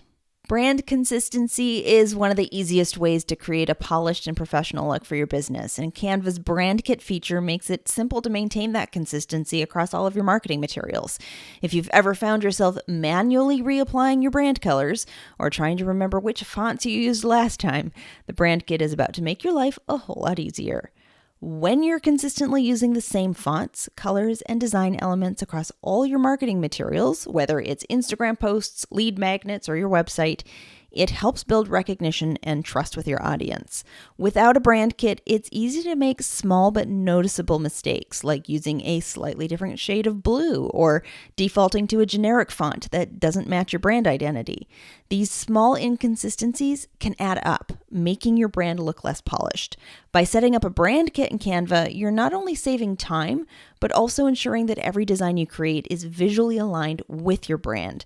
And a quick note, Canva's Brand Kit feature is available exclusively for Canva Pro and Teams users. If you're currently on the free version, you can try Canva Pro free at brendacadman.com/pro. If you decide not to continue after the free trial, any brand kits you create will still be there if you upgrade again in the future. Before setting up your brand kit in Canva, it helps to have all your brand assets organized. The specific items you'll need will depend on whether you already have a professionally designed brand or if you're creating a brand from scratch.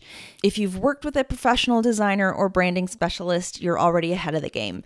Having a professionally designed brand means that many of the decisions about colors, fonts, and logo variations have already been made for you, making it easier to get set up in Canva.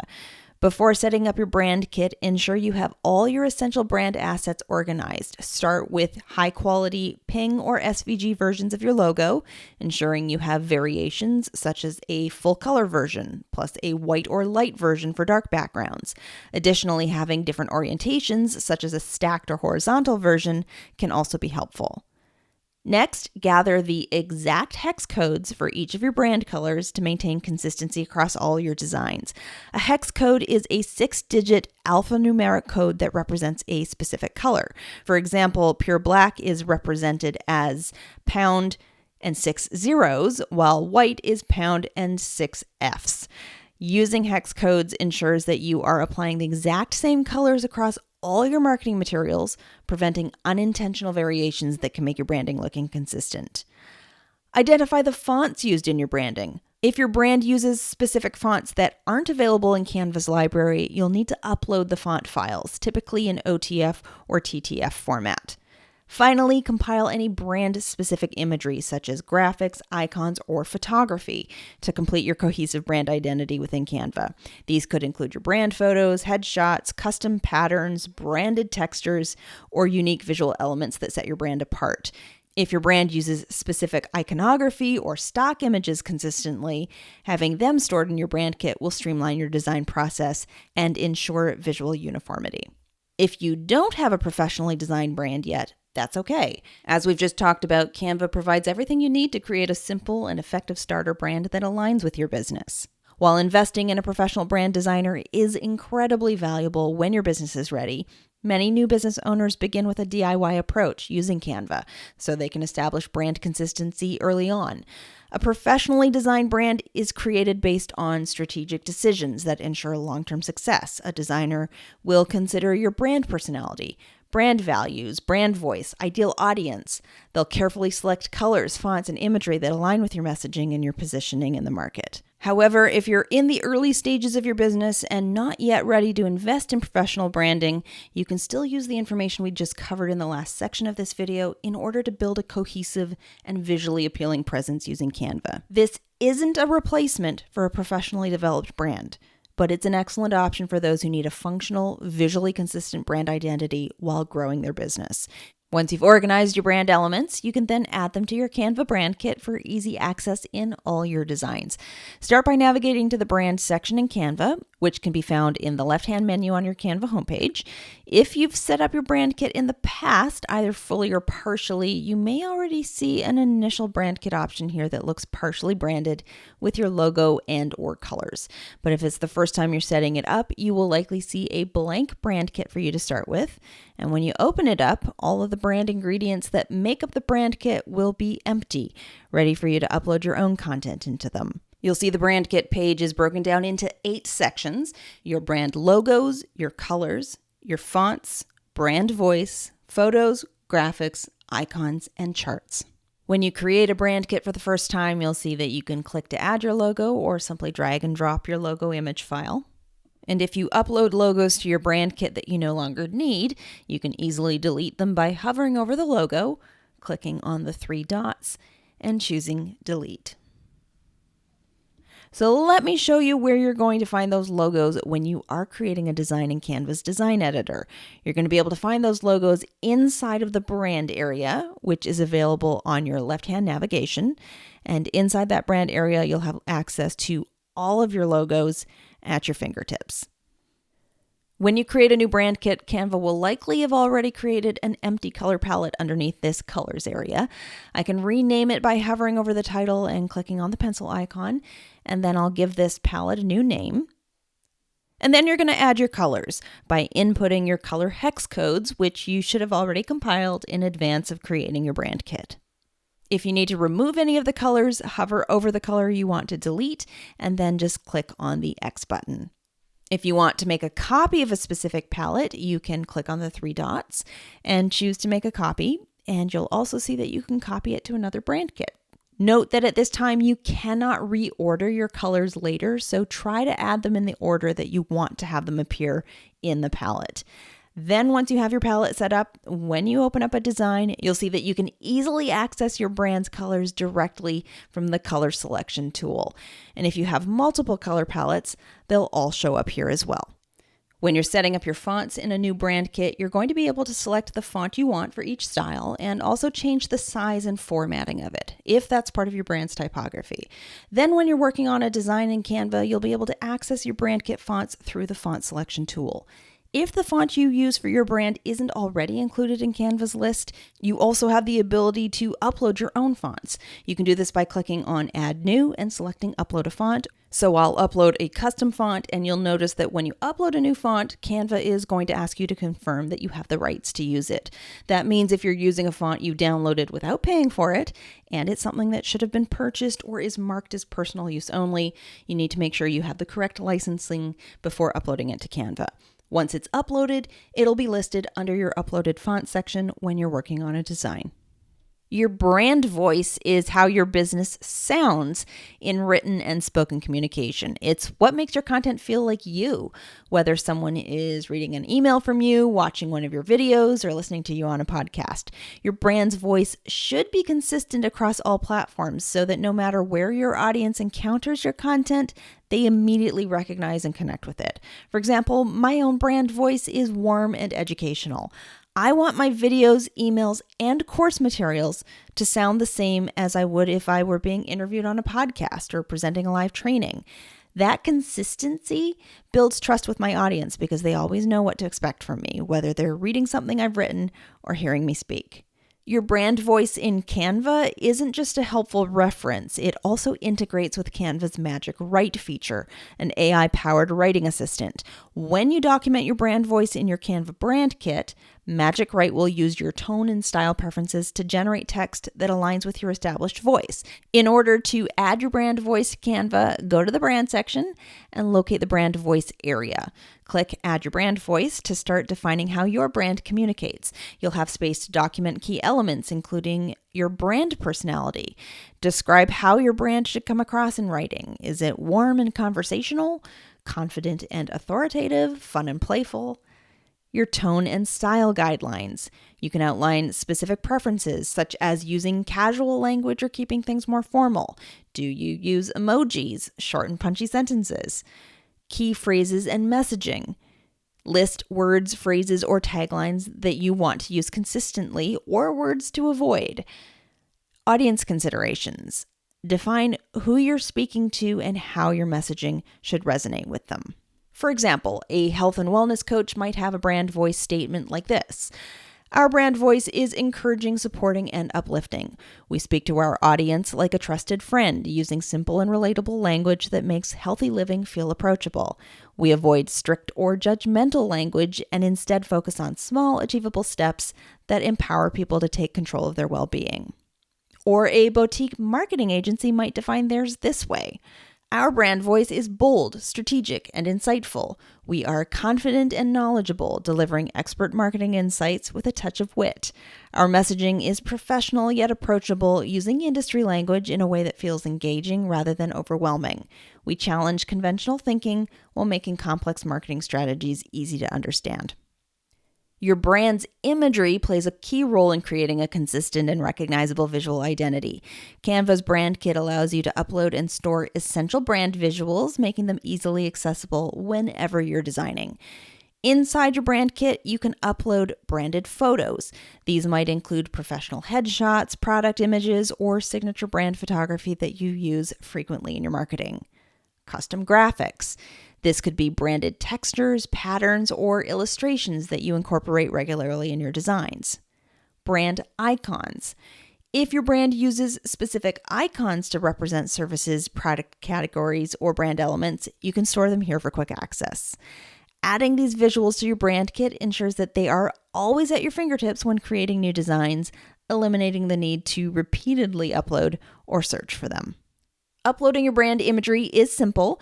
Navigate to the brand section in Canva, locate the photos, graphics, or icons sections within your brand kit, click Upload, and select your images or drag and drop them directly into the designated area. And once uploaded, your images will be available whenever you create a design, allowing you to easily apply them without searching through multiple files. While Canva's Brand Kit is a great place to store core brand visuals, not everything needs to live there. Some assets make more sense to keep in a custom brand assets folder instead. Your brand kit is usually best for logos, color palettes, fonts, and imagery that is used across all of your designs for brand consistency. And photos, graphics, and icons that are fundamental to your brand identity and are used repeatedly across your marketing materials.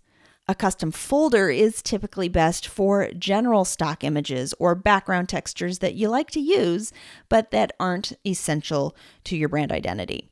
One-time use or campaign-specific images that don't need to be in every design. Or a broader library of supporting graphics that you might use occasionally but don't need cluttering up your brand kit. By keeping your brand imagery organized within your brand kit and custom folders, you'll streamline your design process and ensure that every piece of content reflects a consistent, polished brand identity. In your brand kit, you'll see a section labeled Charts, which is where you can set a dedicated color palette for any charts you create in Canva. It's kept separate from your regular brand colors because sometimes charts will need more distinct shades to keep categories easy to tell apart and your data easy to read. Unlike your main brand palette, which may only include a handful of core colors, charts can often call for more variety. For example, a pie chart or stacked bar chart can quickly become confusing if the same few brand colors are repeated across multiple categories. By setting up a chart palette, you're ensuring that every chart you create is not only on brand, but also clear and legible. A dedicated chart palette also helps with accessibility, since some brand colors may look great in logos or marketing graphics, but be too dark or too light when applied to thin lines or small chart segments. Canva will even warn you if you try to add very light shades to your chart palette, since they can be hard to see against a white background. To add or update your chart colors, you'll want to open your brand kit and scroll down to the chart section. Then click to add the colors you want Canva to use for your charts in the same way that you did to add your main brand colors. Your chart colors might include your main brand colors, along with complementary shades that give you enough variety for multi-category charts. Once your chart colors are set, Canva will automatically apply them to any new charts you create. And if you ever need to make changes, you can return to the chart section of your brand kit at any time to adjust your palette. If you don't set up a chart palette, Canva will default to its own color selections, which you will then need to manually change. So taking a few minutes to define your chart colors ensures your reports, presentations, and infographics look consistent with your visual identity while keeping your data easy to understand and saving your design time. Now that we've covered the different elements you can set up inside the brand kit, let's talk about how Canva makes it possible to create multiple brand kits. There are several scenarios where multiple brand kits can be beneficial. If you run multiple businesses or have different projects that require distinct branding, creating separate brand kits ensures that each one maintains its own unique identity. For business owners who serve multiple clients, such as virtual assistants, social media managers, graphic designers, or marketing agencies, having individual brand kits for each client simplifies workflow and keeps brand assets easily accessible without confusion. Additionally, if your business has sub-brands, product lines, or multiple divisions that require their own visual identity, separate brand kits allows you to maintain consistency within each segment while keeping them organized in your Canva account. To create an additional brand kit in Canva, start by navigating to the brand kit section within your Canva account. Once there, you will see an option to create a new brand kit. Click on this option and follow the same process as setting up your first brand kit. Uploading your logos, setting your brand colors by entering their hex codes, selecting the appropriate brand fonts, and adding any essential brand-specific imagery. So how do you access multiple brand kits within a design? Let's open up a test design and take a look. I can access any of my brand kits via the brand section in the left side navigation. This is where all of my stored branding elements are conveniently located for easy access. But if I want to switch my Canva account to work from a different brand kit, I can simply click on the arrow to reveal a list of all my brand kits. I can scroll through them or use the search function to find a specific brand kit by keyword. By setting up multiple brand kits, you can ensure that all of your branding assets are neatly categorized, making it easy to switch between them as needed when designing different materials. The brand kit is one of the biggest reasons to upgrade to Canva Pro. If you want to try Canva Pro for free, you can sign up for a trial at zero cost at brendacadman.com/pro. And now that you know how to set up your brand kit, take a few minutes to get yours organized. It will save you a ton of time and make your designs more cohesive in the long run. With your brand kit in place, it becomes a lot easier to keep things consistent, especially when you're working with templates. Let's take a look at how to choose Canva templates that work well for your business and give you a head start on your content creation. Templates are one of the most powerful features in Canva because they give you a head start in creating professional, well-designed content without having to start from scratch. Whether you're designing social media graphics, presentations, lead magnets, or any other marketing materials, using a template can save you a significant amount of time. But while templates are incredibly useful, finding the right one is key. If you start with a template that has an aesthetic completely different from your brand, you'll either spend too much time customizing it or end up with a design that doesn't feel quite right. The goal is to choose a template that already aligns with your brand's overall style so that the adjustments you need to make are minimal. Before selecting a template, take a moment to analyze its overall structure and how well it aligns with your brand's existing aesthetic. It's tempting to choose a template simply because it looks beautiful, but if it's built around a completely different style than what you typically use, it may not be the best fit. For example, if you come across a template that relies heavily on abstract shapes, overlapping elements, and bold geometric patterns, but your design is more clean, minimal, and text-focused, you'll likely have to remove so many elements that it defeats the purpose of using a template in the first place. Similarly, if a template is designed with a dark, bold color scheme, but your brand is known for soft pastel tones, you can still customize it, but it will take a lot more effort to make it feel cohesive. A great template should feel like a natural extension of your brand from the start. It doesn't have to be a perfect match, but it should at least have a structure, layout, and general aesthetic that makes sense for your brand. Choosing wisely at this stage will save you time and ensure that your final design maintains the look and feel that attracted you to it in the first place. Once you have a general idea of what you need, it's time to search for templates inside Canva. The best way to find the right template is by using clear, specific keywords rather than broad searches. Let's say you're looking for a template for an Instagram post. If you type Instagram post into the search bar, you'll get thousands of results, which can quickly become overwhelming. Instead, think about the specific type of Instagram post you need. Are you creating a carousel post? A quote graphic, a promotional post for a sale? By refining your search, you'll get far more relevant results. For example, instead of searching Instagram post, try searching Instagram carousel minimal or Instagram sale post elegant. If you're in a specific industry, adding that to your search can also help. Searching for Instagram post for coaches or Instagram post real estate will bring up templates that are already optimized for those industries, which means less work for you when customizing. Being intentional with your search terms is the first step in narrowing down the options, but Canva also offers filtering tools to help refine results even further. Let's go through how to use those next. Imagine you're searching for an Instagram carousel template. First, type Instagram carousel into the search bar. To make things more manageable, open the filters panel.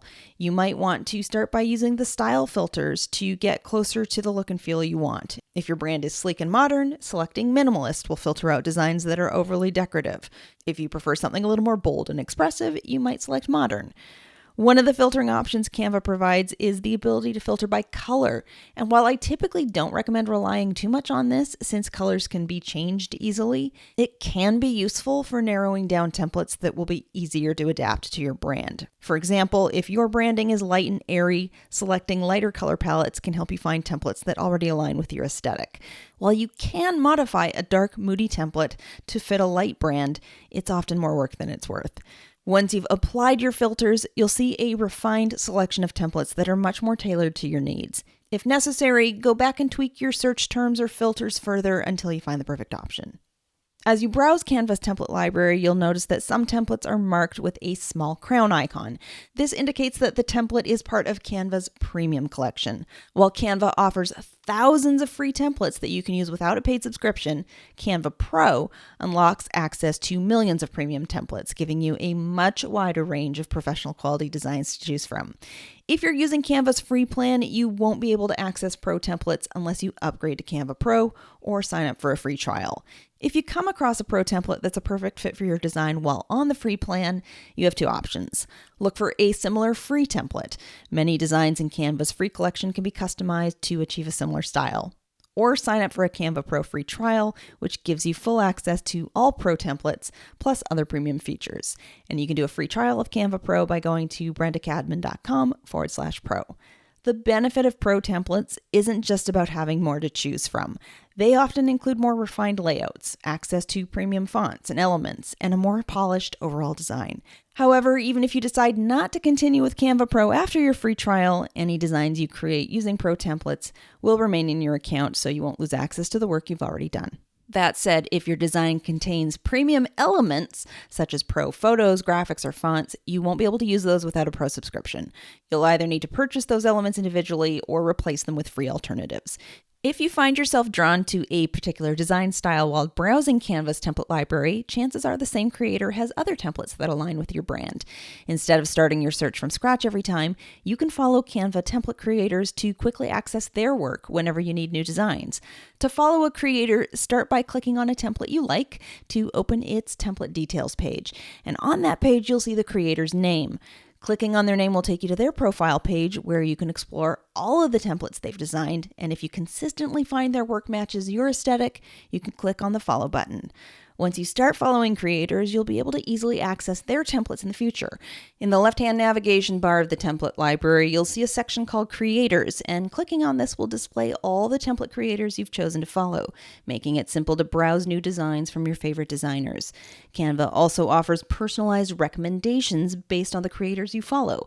At the top of the creators page, you'll see a section called Creators You'll Love, which suggests new creators whose design styles are similar to those you already follow, making it easier to discover fresh templates that align with your brand without having to search manually. Another useful feature is the ability to search within a creator's profile page. If you find a creator whose work resonates with your style, but you're looking for a very specific type of template, such as an Instagram carousel or presentation, you can now use the search bar on their profile page to filter their templates by keyword. Following creators is a great way to build a personalized template library that aligns with your brand, saving you time and effort whenever you need a new design. Instead of sifting through thousands of templates, you'll have quick access to high-quality, on-brand designs from creators whose work you already love. Once you've found a template that fits the format and purpose of your content, the next step is making it yours. Canva makes it easy to customize templates so they match your brand, so let's look at how to make those customizations without getting overwhelmed or off-brand. Canva templates provide a great starting point for your designs, but to make them work for your business, they need to be customized. A fully branded design ensures consistency across all your marketing materials, which fosters recognition and trust with your audience. However, simply swapping out text isn't enough. Leaving default fonts, colors, or stock images can make a design feel disconnected from your brand. Having your branding established before you start customizing templates will make the process much smoother and ensure your designs look polished and consistent.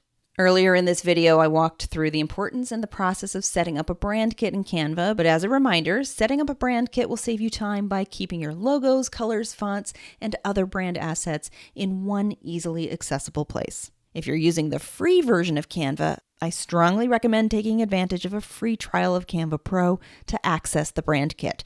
It's by far the most efficient way to store and apply your brand colors, fonts, and logos without constantly copying and pasting hex codes or re-uploading assets. Plus, custom fonts can only be uploaded with Canva Pro, which is an important consideration if your brand uses a specific typeface. That said, if you're not ready to upgrade, there is a workaround, but it's a bit more manual and less efficient. You can create a DIY brand reference design to keep your branding elements organized, though you'll need to keep this file open and jump back and forth between designs. This can be a simple one-page Canva design that includes your logos or icons for quick access, your brand color palette with hex codes listed for reference, and your chosen fonts, though you'll be limited to Canva's free font selection. While this fallback method works, it's far clunkier than using the brand kit feature in Canva Pro. If you want to save time and streamline your workflow, I highly recommend giving Canva Pro a try, and you can start with a free trial at brendacadman.com/pro to see how much easier it makes the design process. Plus, even if you don't upgrade after the trial wraps up, any brand kits you create during that period will still be there if you should choose to upgrade in the future. Step 2, apply your branding. Once your brand kit is set up, whether you're using Canva Pro's official brand kit feature or the DIY workaround, it's time to apply your branding to your template. While Canva has a styles tool that can apply your brand colors and fonts automatically if you have an official brand kit in place, I don't generally recommend using it. It often applies colors inconsistently, sometimes placing accent colors where your primary brand colors should be, and it can disrupt font hierarchy. Instead, I strongly suggest making these updates manually so you maintain full control over your brand's visual consistency. Start by updating the colors throughout the template to match your brand palette. If a template uses a color scheme that doesn't align with your branding, swapping out those colors should be your first step. The easiest way to do this is by selecting elements individually and applying your brand colors directly. If a template has multiple pages, check that your brand colors are used consistently across all pages. If you're updating a color that appears multiple times throughout the design, you can speed up the process using Canva's Change All feature. When you select a color in the toolbar, Canva will display an option to change all instances of that color in the design. However, this feature is context specific. If you update the color of a shape, icon, or background, Canva will only apply the change to other shapes, icons, or backgrounds, not to text. Likewise, if you update the color of a font, the change will only apply to other text elements, not to non-text elements like shapes or graphics. This makes it a handy shortcut, but always double check that everything updates as expected to maintain a consistent look. Next, replace the template's fonts with your brand fonts. You'll find them easily accessible in the font drop-down if you've set up your brand kit. As you update the fonts, make sure you're maintaining proper font hierarchy. Headings should remain prominent, subheadings should be distinct but secondary, and body text should be easy to read. You may need to adjust font sizes or weights to ensure clarity and balance. Similar to colors, Canva also offers a Change All feature for fonts, and when you update a font, Canva may prompt you to apply that change across all instances of the same font in your design. I would encourage you to review your text carefully after making changes to ensure your font hierarchy remains intact. Finally, incorporate your logo into the design, if it makes sense to do so. If the template includes a placeholder for a logo, swap it out with your own, adjusting its placement so it complements the layout rather than feeling like an afterthought. Step 3, update with brand-aligned photos. Your template's default images are placeholders, and while they might look nice, they likely don't match your brand. Choosing the right images is a key part of customization, as visuals play a major role in maintaining a cohesive brand identity. When selecting images, you have a few options. Use your own brand photography if you've had a professional brand photo shoot. Choose stock photos that align with your aesthetic, either from Canva's built-in library or from external stock photo sources. or incorporate brand-aligned graphics or illustrations if they fit your visual style. In most templates, you can simply drag and drop your new image directly onto the existing one, and Canva will automatically replace it. Once you've replaced the images, adjust cropping, sizing, and placement as needed to integrate them seamlessly into the template, and to ensure they fit naturally into the design rather than feeling squeezed in as an afterthought. Customizing a template isn't just about swapping out images. It's about making the entire design feel like it belongs to your brand. One way to do that is by adding brand-specific patterns, textures, or other graphics that reinforce your unique visual style. For example, I consistently use a gradient pattern overlay in my designs. This not only adds visual interest, but also ensures that every template I customize has a distinct, recognizable look that feels cohesive with my brand. You can do the same thing by incorporating elements like subtle textures or patterns to add depth to backgrounds, gradients or color tints that align with your brand palette and create a cohesive aesthetic, or brand-specific design components such as icons, borders, or other graphic elements that appear consistently across your designs. These small but intentional customizations help transform a generic template into a design that looks like it was made just for your brand, ensuring that even if someone else starts with the same template, your version will feel uniquely yours. Step 4, adjust the text for readability. Now that your branding is in place, it's time to update the text. Replace all placeholder text with your own content, making sure it aligns with your brand's voice. If your messaging doesn't fit neatly into the template, you may need to adjust the layout by resizing text boxes or adding new ones. When formatting text, readability is key. Ask yourself, is the contrast strong enough? Light text on a light background or dark text on a dark background can be hard to read. Ensure there's enough contrast for clarity. Is the spacing balanced? Avoid cramming text too tightly together. Proper spacing helps with the readability and overall design flow. If your text feels too compressed or too spread out, you can adjust the spacing inside Canva. Adjust the line spacing by selecting your text box, then click on the spacing option in the toolbar. You can adjust the line height slider to increase or decrease the space between lines of text, or use the letter spacing slider to fine-tune the spacing between characters. Taking the time to refine text formatting ensures that your design remains professional, polished, and easy to read. Step 5, final review. Before finalizing your design, take a step back and do a quick review. Here are some key questions to ask yourself. Are the colors, fonts, and images consistent with my branding? Your design should clearly reflect your brand's identity. Double check that you've applied your brand colors consistently and that fonts align with your brand guidelines. Ensure any images used match your brand's aesthetic and don't feel out of place. If something feels off, refer back to your brand kit to make adjustments. Does the design look balanced and easy to read? A visually balanced design creates a better user experience. Look at the overall composition. Are elements evenly distributed, or does one section feel too heavy or cluttered? Check for readability. Is there enough contrast between text and background? If needed, adjust font sizes, spacing, or alignment to improve clarity. And let's talk about white space. Your design needs room to breathe. Cramming text or elements up against the very edge of your page is a no-no. Give your text and visuals a little breathing space, especially around the edges of your design, so nothing feels squished or accidentally cut off when exporting or printing. When in doubt, add a little extra padding. Your design and your audience's eyeballs will thank you. For multi-page designs, is the formatting consistent throughout? If your design includes multiple pages, such as a presentation, ebook, or carousel post, consistency is key. Compare font sizes, colors, margins, and image placement across all pages. Does each page flow naturally to the next? If one page feels disconnected from the others, consider refining it to align with the overall layout. Is my messaging clear and does it fit naturally within the layout? Read through your text carefully. Does the copy communicate your message effectively? If a section feels awkward or too text-heavy, consider breaking it up into smaller sections or using bullet points for better readability. Would I be proud to share this as part of my brand? Finally, take a step back and view your design from your audience's perspective. Does it feel professional and aligned with your brand's standards? If it were shared on social media, sent to a client, or featured in marketing materials, would you feel confident presenting it? If the answer is yes, you're good to go. Taking an extra moment to review your design ensures it looks polished and professional, making a lasting impression on your audience. Now that you've seen how I've customized this template for my own brand kit, I want to show you how the exact same template can look completely different when customized for another brand. Let's take that same social media graphic and apply a different brand kit.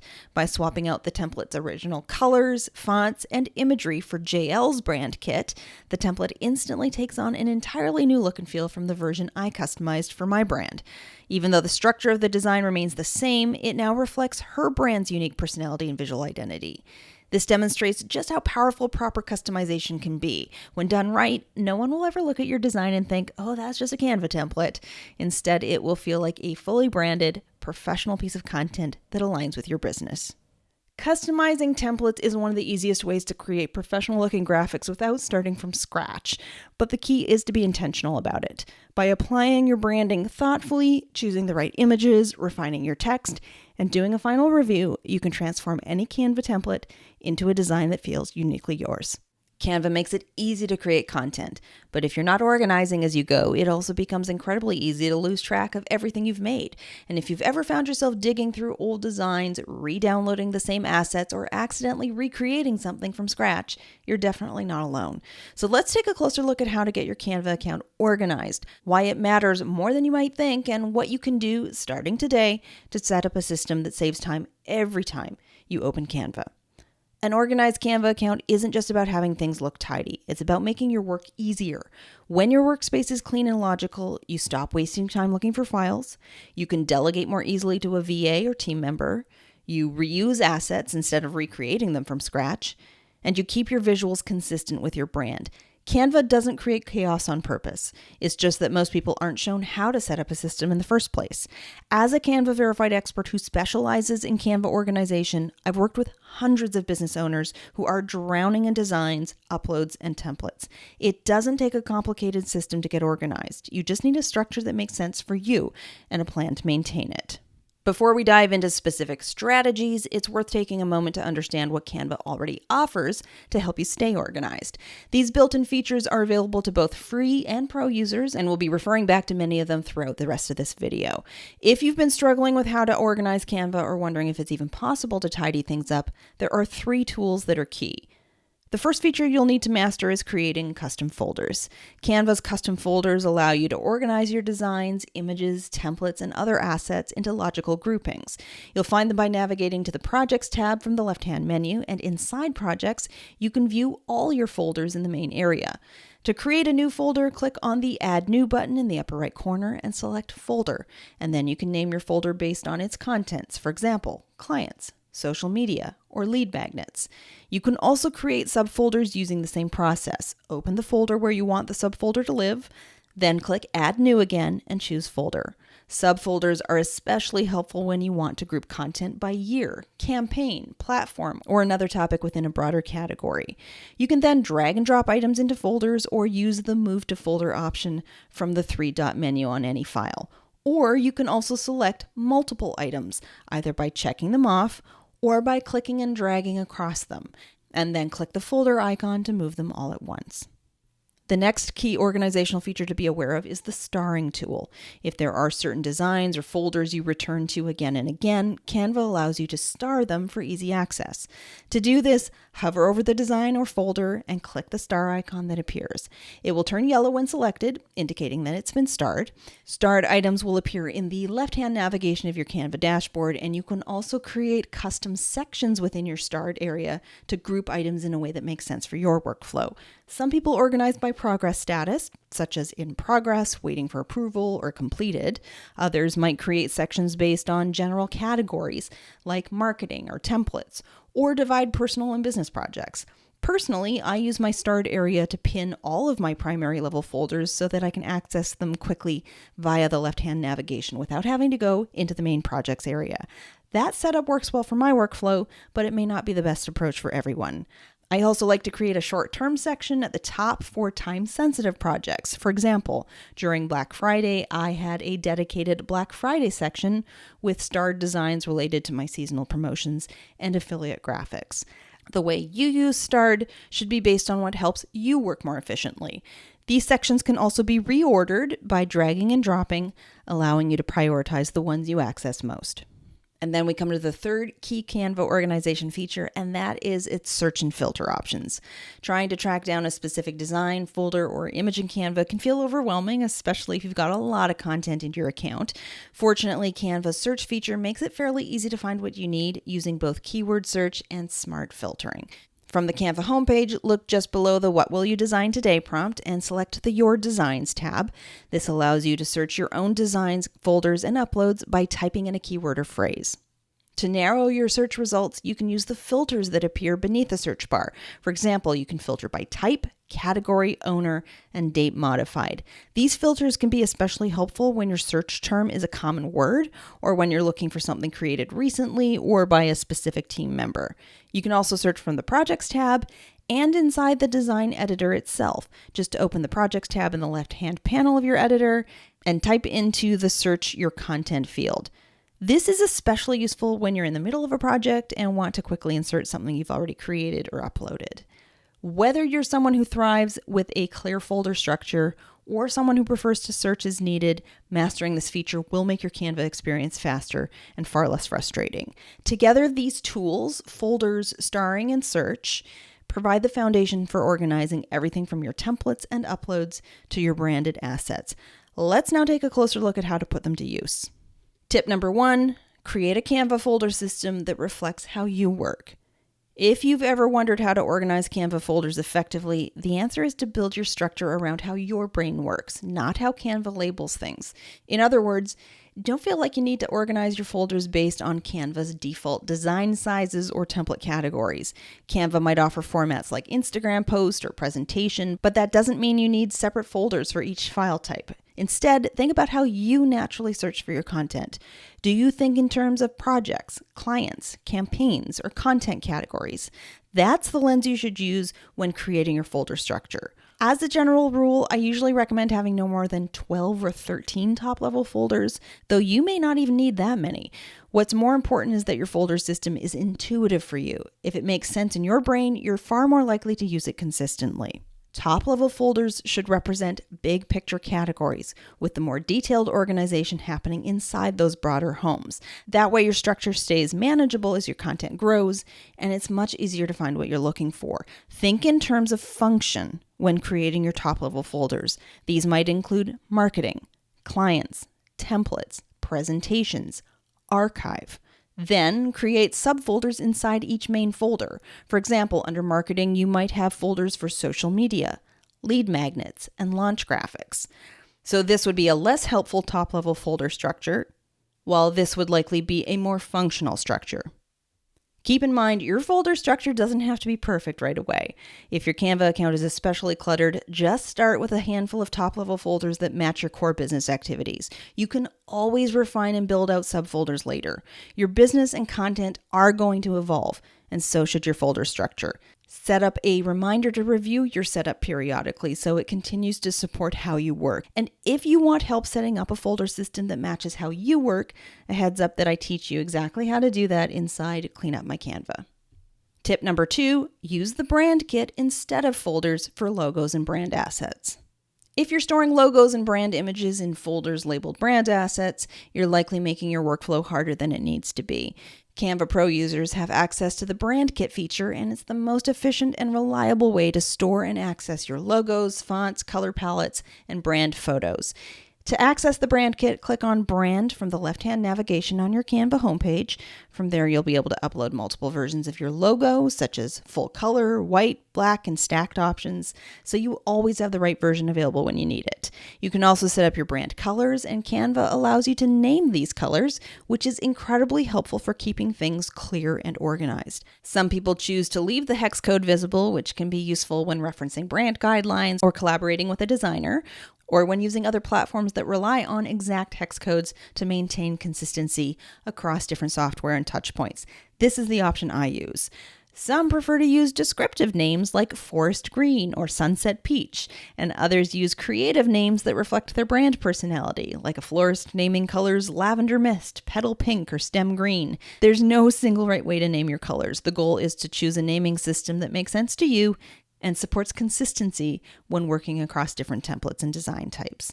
From the same area, you can upload your brand fonts if they don't already exist in Canva's available font library, and assign them to headings, subheadings, and body text styles.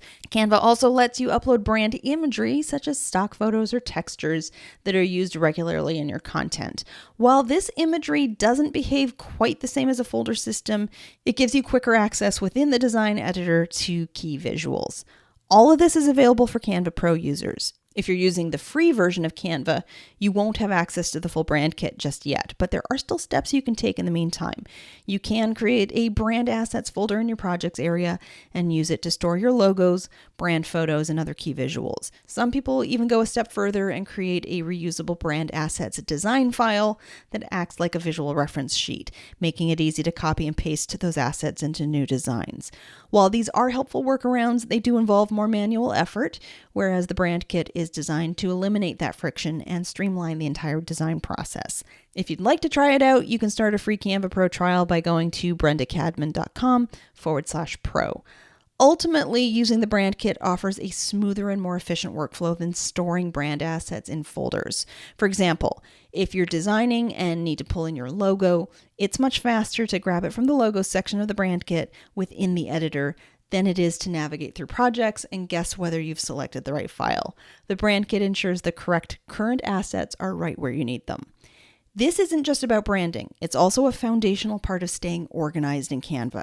When your logos, colors, and fonts are stored in the brand kit instead of scattered across folders or uploads, they become much easier to access right when you need them. This reduces design friction, helps prevent inconsistencies, and allows you to work more efficiently across projects. It also saves time by eliminating the need to hunt down files or remember where you saved a specific version of your logo or color code. A well-organized brand kit gives your design process a solid anchor, making it faster and easier to create polished on-brand content with minimal effort. Use your folders to organize project content. Use your brand kit to organize your identity. That separation makes everything easier to manage and helps keep your Canva account streamlined as you grow. Tip number 3, use folders to organize your Canva uploads. Hands down, one of the biggest areas of frustration for Canva users is managing their images. Many people have chaotic uploads folders and often end up re-uploading the same image multiple times simply because they can't find it from the last time they uploaded it. I've worked on Canva organization VIP days inside accounts with thousands of images where the same photo shows up over and over again. The reason? Most users don't realize that you've always been able to organize your uploaded images into regular custom folders in projects, and many people have never taken advantage of that option.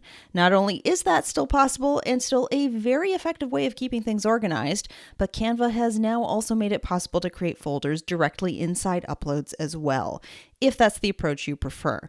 It's a much better system to set up a clear folder structure rather than relying on one giant uploads folder that will quickly become a bottomless pit. Whether you do that inside of uploads or your main projects area is up to you. Do what feels most natural for how you work. For example, I work with a lot of styled stock imagery, so I break my folders down first by the source website, then by the subject of the images. It makes everything easy to find when I'm designing. Here's how to organize uploads in Canva more effectively. If you're organizing in your regular projects area, start by creating a top-level folder called something like Media or Photos. If you're creating folders directly inside Uploads, you can skip the top-level Media folder since it's already understood that everything there is media. Then add subfolders that make sense based on the types of images you typically upload. For example, you might use categories like headshots, stock photos, product images, screenshots, brand photography. Your subfolders will depend on the nature of your business and the kinds of visuals you work with most often. A soap maker might have folders for different collections or seasonal launches, while a wedding planner might organize by different event types or past client galleries.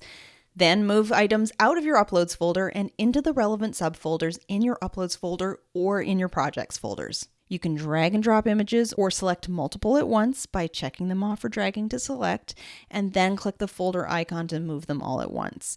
Better yet, upload your files directly into the appropriate folder right from the start.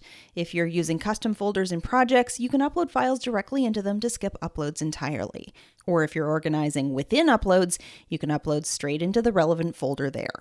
Even if you prefer to keep everything in uploads, take advantage of folders so you're not left scrolling through hundreds of unsorted files. Whether in uploads or projects, the goal is to make sure your media has a home where you can find it quickly. So where do you find your images while you're designing? If you've set up folders inside Uploads, you'll access your content from the Uploads tab in the left-hand object panel. If you've organized your media using custom folders in projects, you'll find your images and videos under the Projects tab instead. Tip number 4, organize your templates separately from your designs. It's really common for Canva users to end up with what I like to call a giant template graveyard, aka a messy collection of unused templates, duplicates, and half-customized files that have piled up over time.